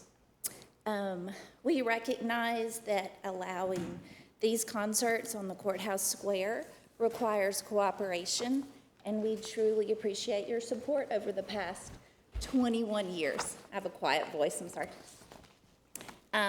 Today, we're asking the committee to amend the courthouse event permit to allow the inner circle to be closed on the 4 Fridays of Friday Night Live, so the stage can once again be located on the east side of the courthouse.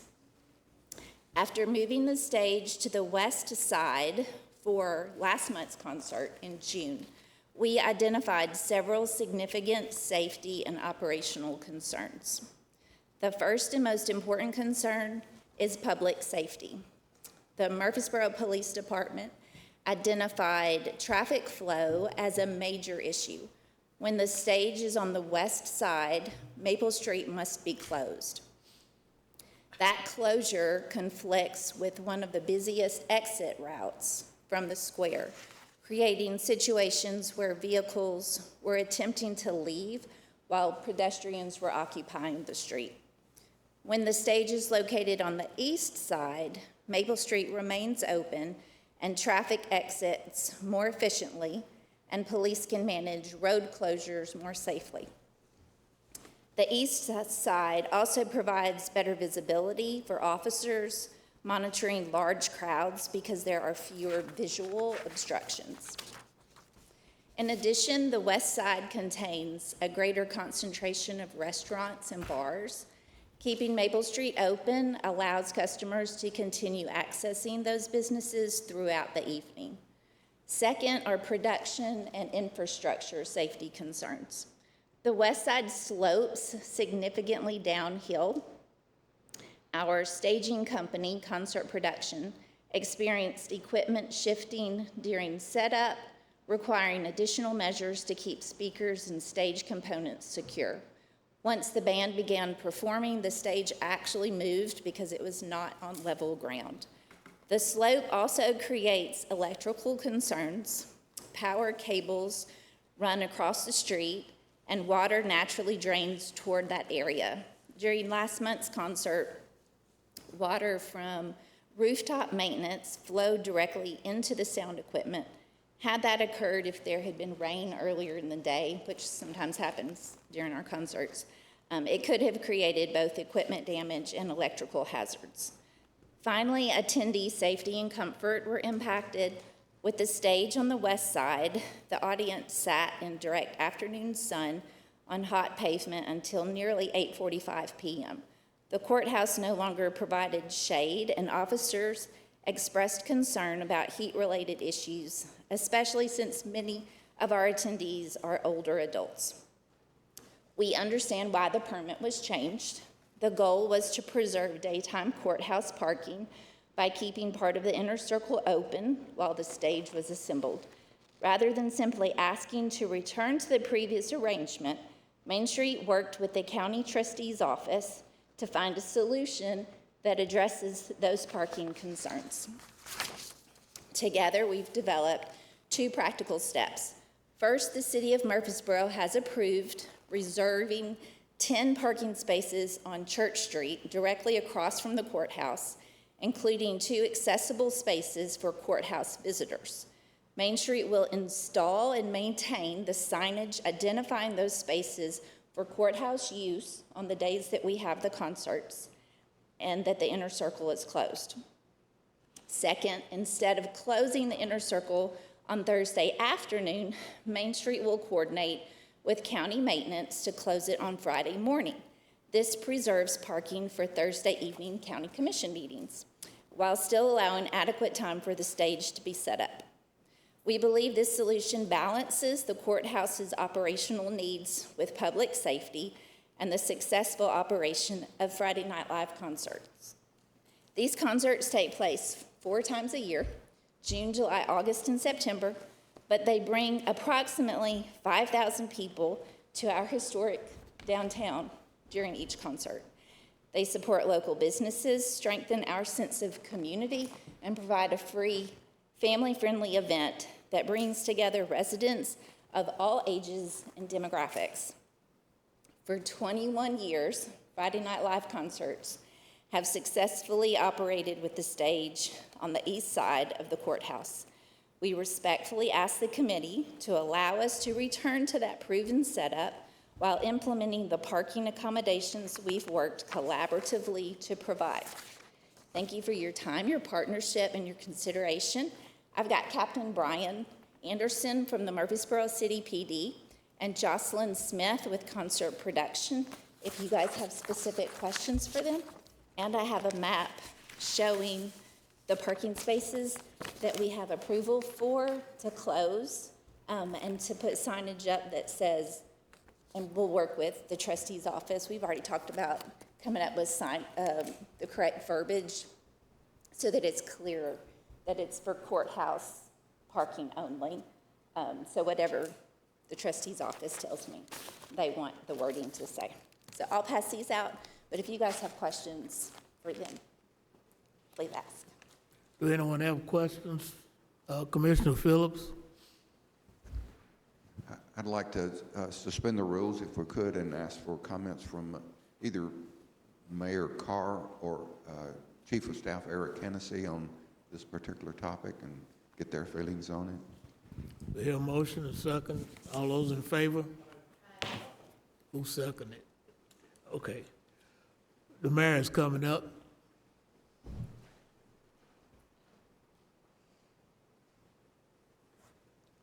Thank you, Mr. Chairman. Thank you, Sarah, for that presentation. The statute is quite clear regarding the use of the courthouse and other public facilities. TCA 5-6-108, thank you, Eric, for finding this, says, quote, "The county mayor shall be the accounting officer and general agent of the county, and as such, the county mayor shall have the power, and it shall be the county mayor's duty to, 1, have the care and custody of all county property except such is by law, statute, is placed in the custody of other officers. Example, the trustee, the sheriff, the register of deeds, what the county court clerk, what have you. 2, appoint an agent or attorney to take care of such property and fix such agents or attorney's compensation. This is the purview exclusively of the county mayor, as given by statute. Ms. Callender has not come and seen me about this. This is the first I've heard of it. I appreciate being made aware of it. She did speak to the trustee. The trustee's office has approximately 10 to 12 people in it, but there are additional 30 other people in this facility. Probably additional 20 to 30 other people in this facility between the mayor's office and the finance office, not counting the times that the county commission and those committee and commission meetings meet. The purpose of the Rutherford County Courthouse is several-fold. The first and primary obligation of the courthouse is to conduct county commission meetings and to provide access to the public for those offices that are in the courthouse. The mayor's office, trustee's office, the finance office, we have the grants office here. A number of different offices are in this facility that the general public needs access to on a regular, ongoing basis. Ms. Callender did not speak with me or consult with me prior. I appreciate you talking to the trustee. Thank you, but you didn't meet with me. And excuse me. The statute is clear. And so the second purpose of the county, this facility, is that it's a historical landmark. It's in a very delicate situation. Mr. Dodd can speak to that. We have some serious issues that we're trying to deal with regard to the facilities in this building. And as the mayor, the next mayor can make whatever decision he likes, and that's his prerogative according to the statute. But I'm going to do everything I can to preserve and maintain this courthouse as a historical landmark. It's one of 6 pre-antebellum courthouses in the state of Tennessee. And I believe I have an obligation to maintain that as best I can. The third purpose for this facility is an event venue, a large event venue. When Murfreesboro Friday Nights first started, it was a few hundred people. But as you just heard Ms. Callender say, it's now up to 5,000. This facility was never designed, never constructed, nor was it ever intended to be a large event venue. Having said that, we are really glad that Murfreesboro Friday Night Lights and the Saturday Market are here. But we would request that the guest in our home allow us to dictate what use and how that use is employed. So if Ms. Callender would like to come see me with regard to how we can work something out, my door is and always has been open, and I would appreciate that direct contact. But I would respectfully defer to the chairman that this is the obligation by statute of the county mayor, and if the next mayor wants to do something different, that will be his prerogative. But for the time I have left, I want to do the best I can about preserving as best I can this historical landmark. I think the accommodation on the west side has worked out well. Mr. Hennessy's told me he's gotten very good remarks about the relocation, and so it seemed like a good compromise. Thank you. Thank you, Mr. Chair. Any questions for the mayor before you? Commissioner Dodd? This has a whole lot more going on than I anticipated. I saw the MainStreet Murfreesboro on the agenda. I didn't know it was such a serious matter. It's not serious. When you It's and I just it's a simple disagreement. The ramifications of the disagreement are more significant than I had anticipated. What is asked of us tonight I didn't know that the mayor's office had pushed the stage to the west side. Excuse me, the mayor, I may have misspoken. I didn't realize after 21 years of having these events up here, I noticed the stage was on the west side last month. I thought it was unusual. I didn't know why. I thought it was temporary. I'm hearing tonight that it's a permanent request of some of the mayor's office. So as this event has grown, let me back up to a couple, 3 years ago. When I first became mayor, the courthouse was open on Friday night, for Friday night lights, and for the farmers market on Saturdays. We had a chronic and systemic security problem in the courthouse. We had people, homeless people, sleeping upstairs over the weekend because they snuck in on Friday or Saturday. We were concerned about the historical landmarks downstairs. Michael Smith was highly concerned about the security measures around his office because of all the different financial papers that were there. I was concerned about the security around my office. Ted Beatty was concerned about the security around his office. Moreover, and Adam Dodd will be able to tell you, we had chronic flooding problems out of the restrooms in the courthouse almost every Monday after an event down here. It was chronic. It was systemic. We were paying out of pocket to fix problems as a result of large crowds coming into the courthouse and using the restrooms, some homeless people staying overnight. It became a security issue. We respectfully told Ms. Callender, said we need to pull that back, and with great respect, she resisted the cost of porta potties and this kind of thing. And so it was a difficult decision. It's not a decision I wanted to make, but my obligation was not to Friday Night Lights or Murfreesboro Main Street. I mean, quite honestly, Commissioner Dodd, there are a number of venues in Murfreesboro that would be willing to host Friday Night Lights and the farmers market. Central Middle School, Central Magnet would be one of those places. I talked to Dr. Sullivan 2 years ago, and he said, yeah, I'd be glad to discuss that. Why not the Murfreesboro Public City Square up there, City Center? Why not there? There are other alternatives. They like it here. I understand that because of the big shade trees, the historical landmark, and the way we've always done it. But the fact of the matter is we're not talking a few hundred people anymore.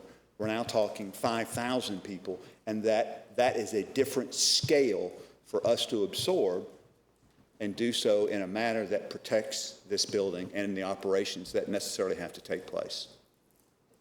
So that was a compromise. My understanding with Eric Hennessy and Ms. Callender, that was an agreed-to compromise without a lot of friction.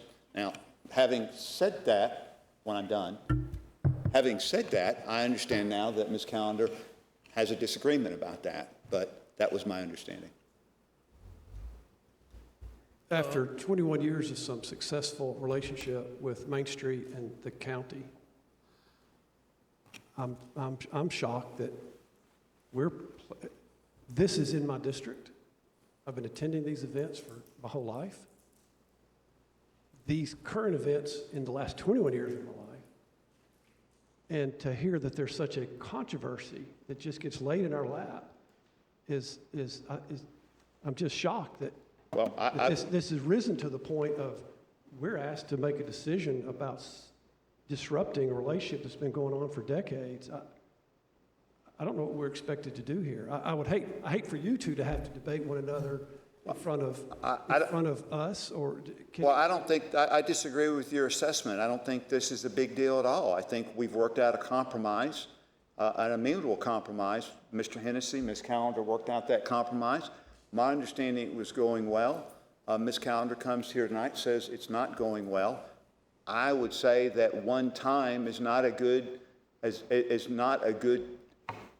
allowance for determining how to work the kinks out. When you make a move, there are always things to work out in the process of moving. That goes with anything. All I'm saying, though, is two things. Number one, the courthouse and all the public buildings are assigned to the mayor to determine their proper use. That is clear in statute. I would maintain I want to be careful here, with respect, this is not a problem for this committee to solve by statute. therefore, I would ask that this, I want this committee to help me, but I don't even know if there's something to defer here, but I ask that we defer this conversation before you two guys have a debate at this podium that needs to happen somewhere differently. If Ms. Callender had a feeling that she could not meet with you, she met with Eric instead, is what I heard, and you said your door was open and she should have asked you, I don't want y'all to have that conversation here. I think it's embarrassing for both of y'all. There's nothing embarrassing.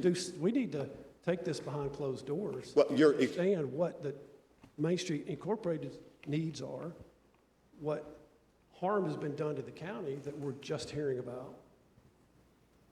I just think it's inappropriate we have this. This has risen to a point that we need to have a conversation. Mayor. The answer to your question is yes. If your recommendation is that you say, Mayor, Ms. Callender, my recommendation is that you meet in your office and try to work this out, I'm absolutely open to that idea. I think that's a great idea. And that's what should have happened. But I've only found out that Ms. Callender was on the agenda earlier this week. And I didn't realize there was such a controversy. I did realize last month's First Friday Music did not go as well because the stage had moved. Just that was the buzz around town. And I had no idea why it was moved. I thought it was a temporary move because something else was different. Now I hear the courthouse needs to be closed all day Thursday, all day Friday to set up where it's the previous 20 years, it didn't have to be closed all day Friday. I would urge the parties at hand with the police departments present and the professional team set up present, meet with you in your office and have a conversation before this committee gets pulled in. I think that's a great idea. Commissioner Johnson? I agree, Commissioner Dodd, what you're saying. What I heard the mayor conveying to us basically was he wasn't aware of this, whether it was or not. That's okay, but he's asking, what I'm hearing is the mayor's asking for this meeting to take place between the two parties, and it's sort of out of our hands. It is. So, That's correct. that's what I was That's understanding correct. the mayor say, and you're nodding yes. That's correct. So, but to me, it is inappropriate for us to address this. It's between the mayor and the parties to be. So, I don't think we need a motion. But, We don't. my suggestion is to take the mayor's advice and just to let him handle it. Am I allowed to say anything? Well, let me make sure I don't have any more questions, and I'll yield. Are there any questions, more questions? Yes, you can talk, but right now I got the committee members asking questions and all, and they referring it to the mayor, so. Any other questions from committee members, any suggestions? Commissioner Phillips? Thank you. I'm not sure how to proceed with this, but there seems to be some legal questions here, and I would just suggest, and if we need a motion, I would make a motion to defer action pending information and clarification from our county attorney, and then bring it back to this committee next month. And if the county attorney says, we don't have any authority to make that decision, it's over with. So I would make a motion that we defer with input from our county attorney's office. Mr. Chair? And if I may suggest, Chairman, include in that motion a recommendation for both parties to get together to try to work this out. It's an excellent recommendation. I'll add that to my motion. I'll second it for Well, discussion. it's a motion and a second for discussion. Well, as Chief Operation Officer Hennessy, I would like to call him up.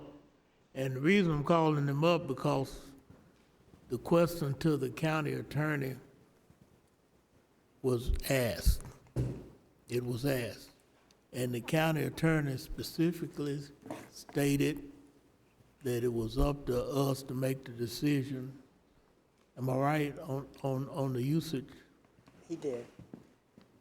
So I don't know who exactly he was referring to, but Commissioner Dodd, to your point, so when we first got here, the issue with the bathrooms was going on, and there are written rules that every person is given. There's an application that every person is given by the mayor's office, and we updated those written rules probably 2 years ago, maybe 3 years ago, to exclude the usage of the bathrooms because, as the mayor said, Adam Dodd's team was having to come in here. The blow dryers were pulled off the walls. There was feces everywhere, and at times, not every day, but at times, the ladies in the trustee's office were having issues with being able to go to the bathroom until they could get here and clean it up and that kind of thing. And then, so we changed that, and those rules, those written rules, were brought to this committee, and you voted on them, and then they went on to the consent agenda. And then in January of this year, we had other issues, not all of which were related to Main Street, and so those rules were rewritten again, the rules that are maintained by the mayor's office. And those, again, were brought in January or February, I don't recall exactly. And they were voted on and approved unanimously here at this committee and sent on to on the consent agenda. So I don't know what happened there, what the breakdown was, but the rules stating that the stage had to move to the west side was passed in this committee.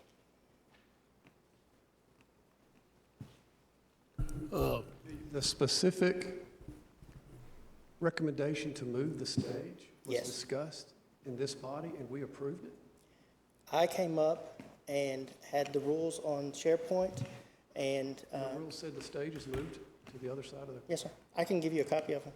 Yeah, geez. Rachel, do you? Is that how, Because Rachel maintains that.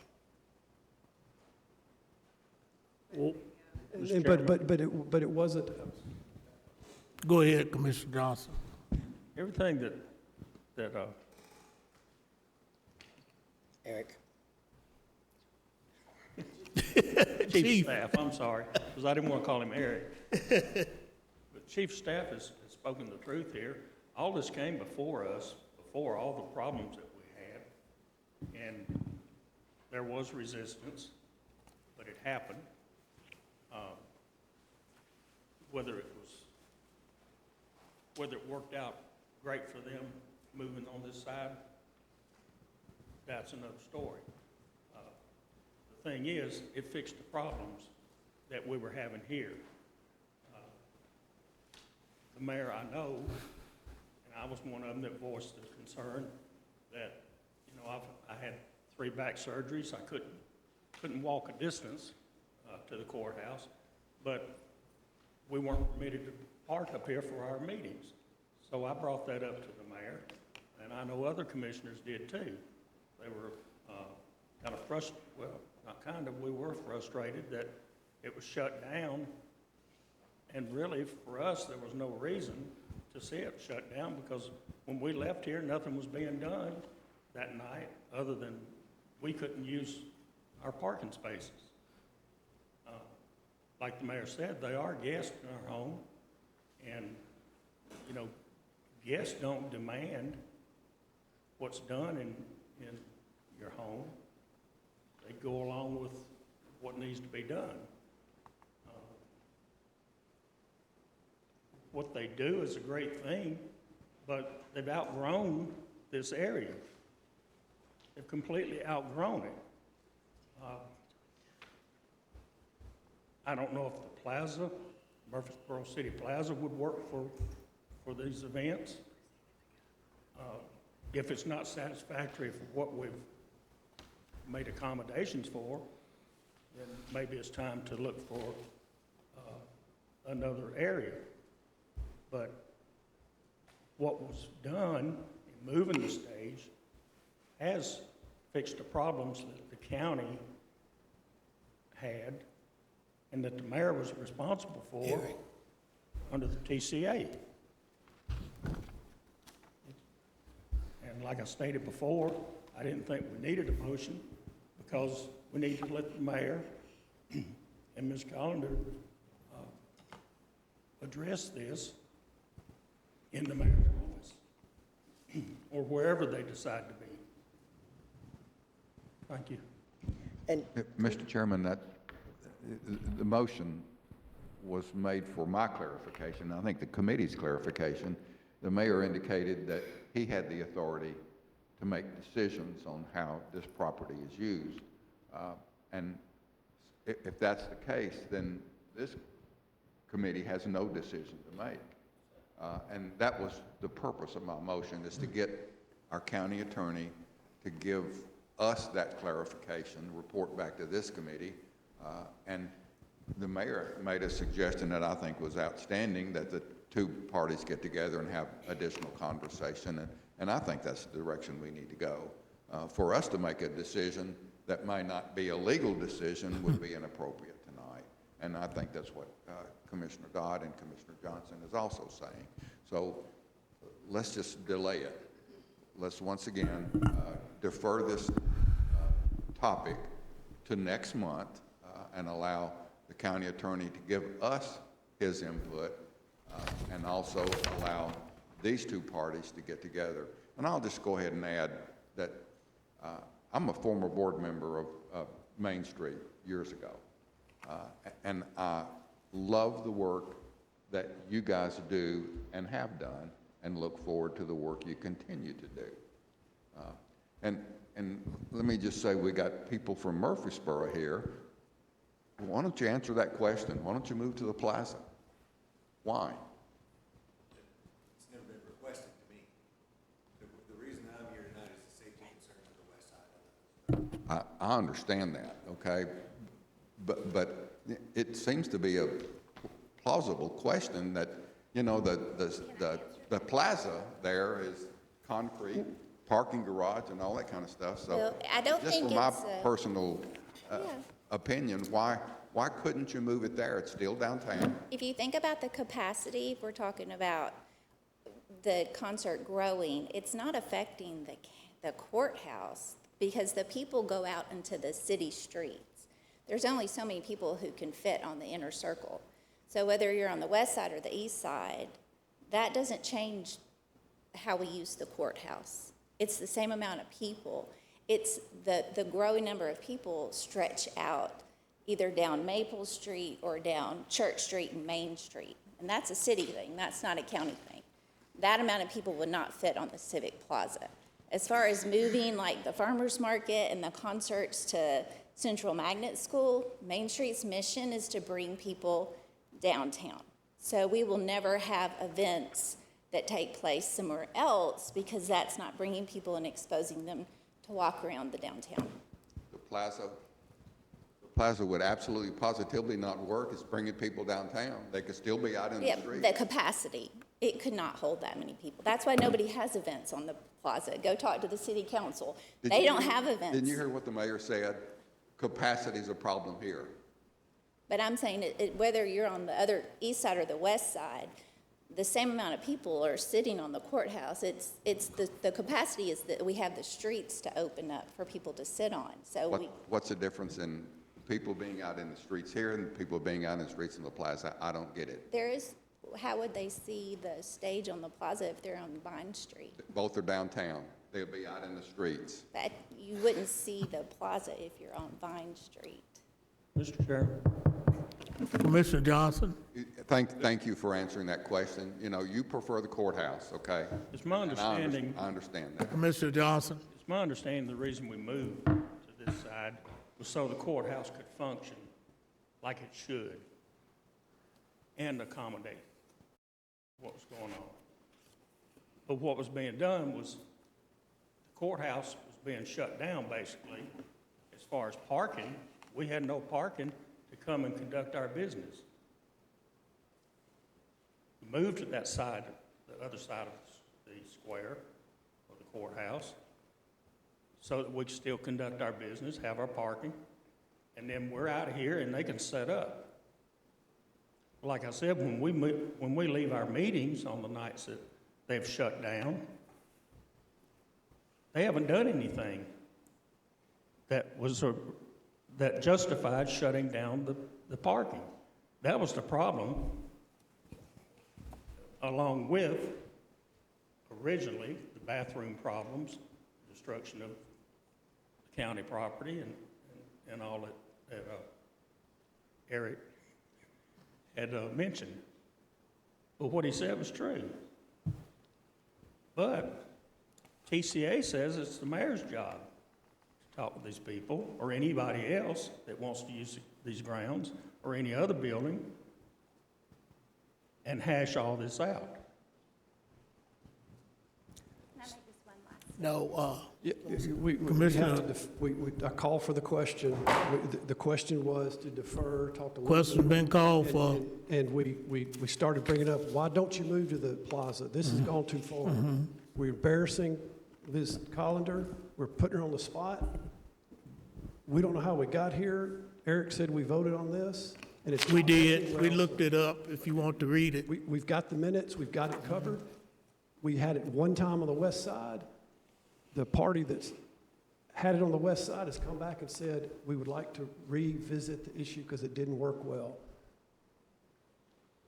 We can't fix this tonight. No. I beg to be in the room with the mayor and Main Street, as this is in my district. So you calling for the Call question? for the question, and we meet again at the mayor's office. Calling for the question, the original motion.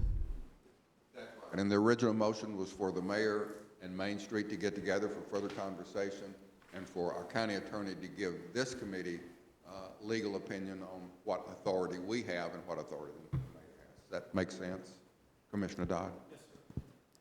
Who seconded? Davidson seconded.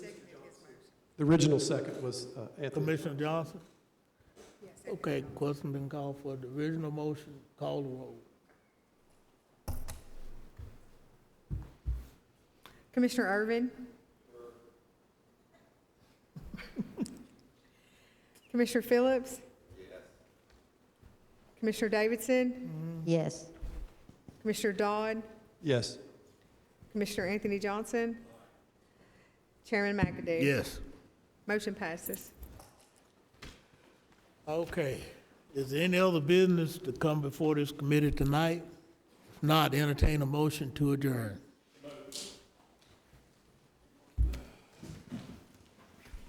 Mm-hmm.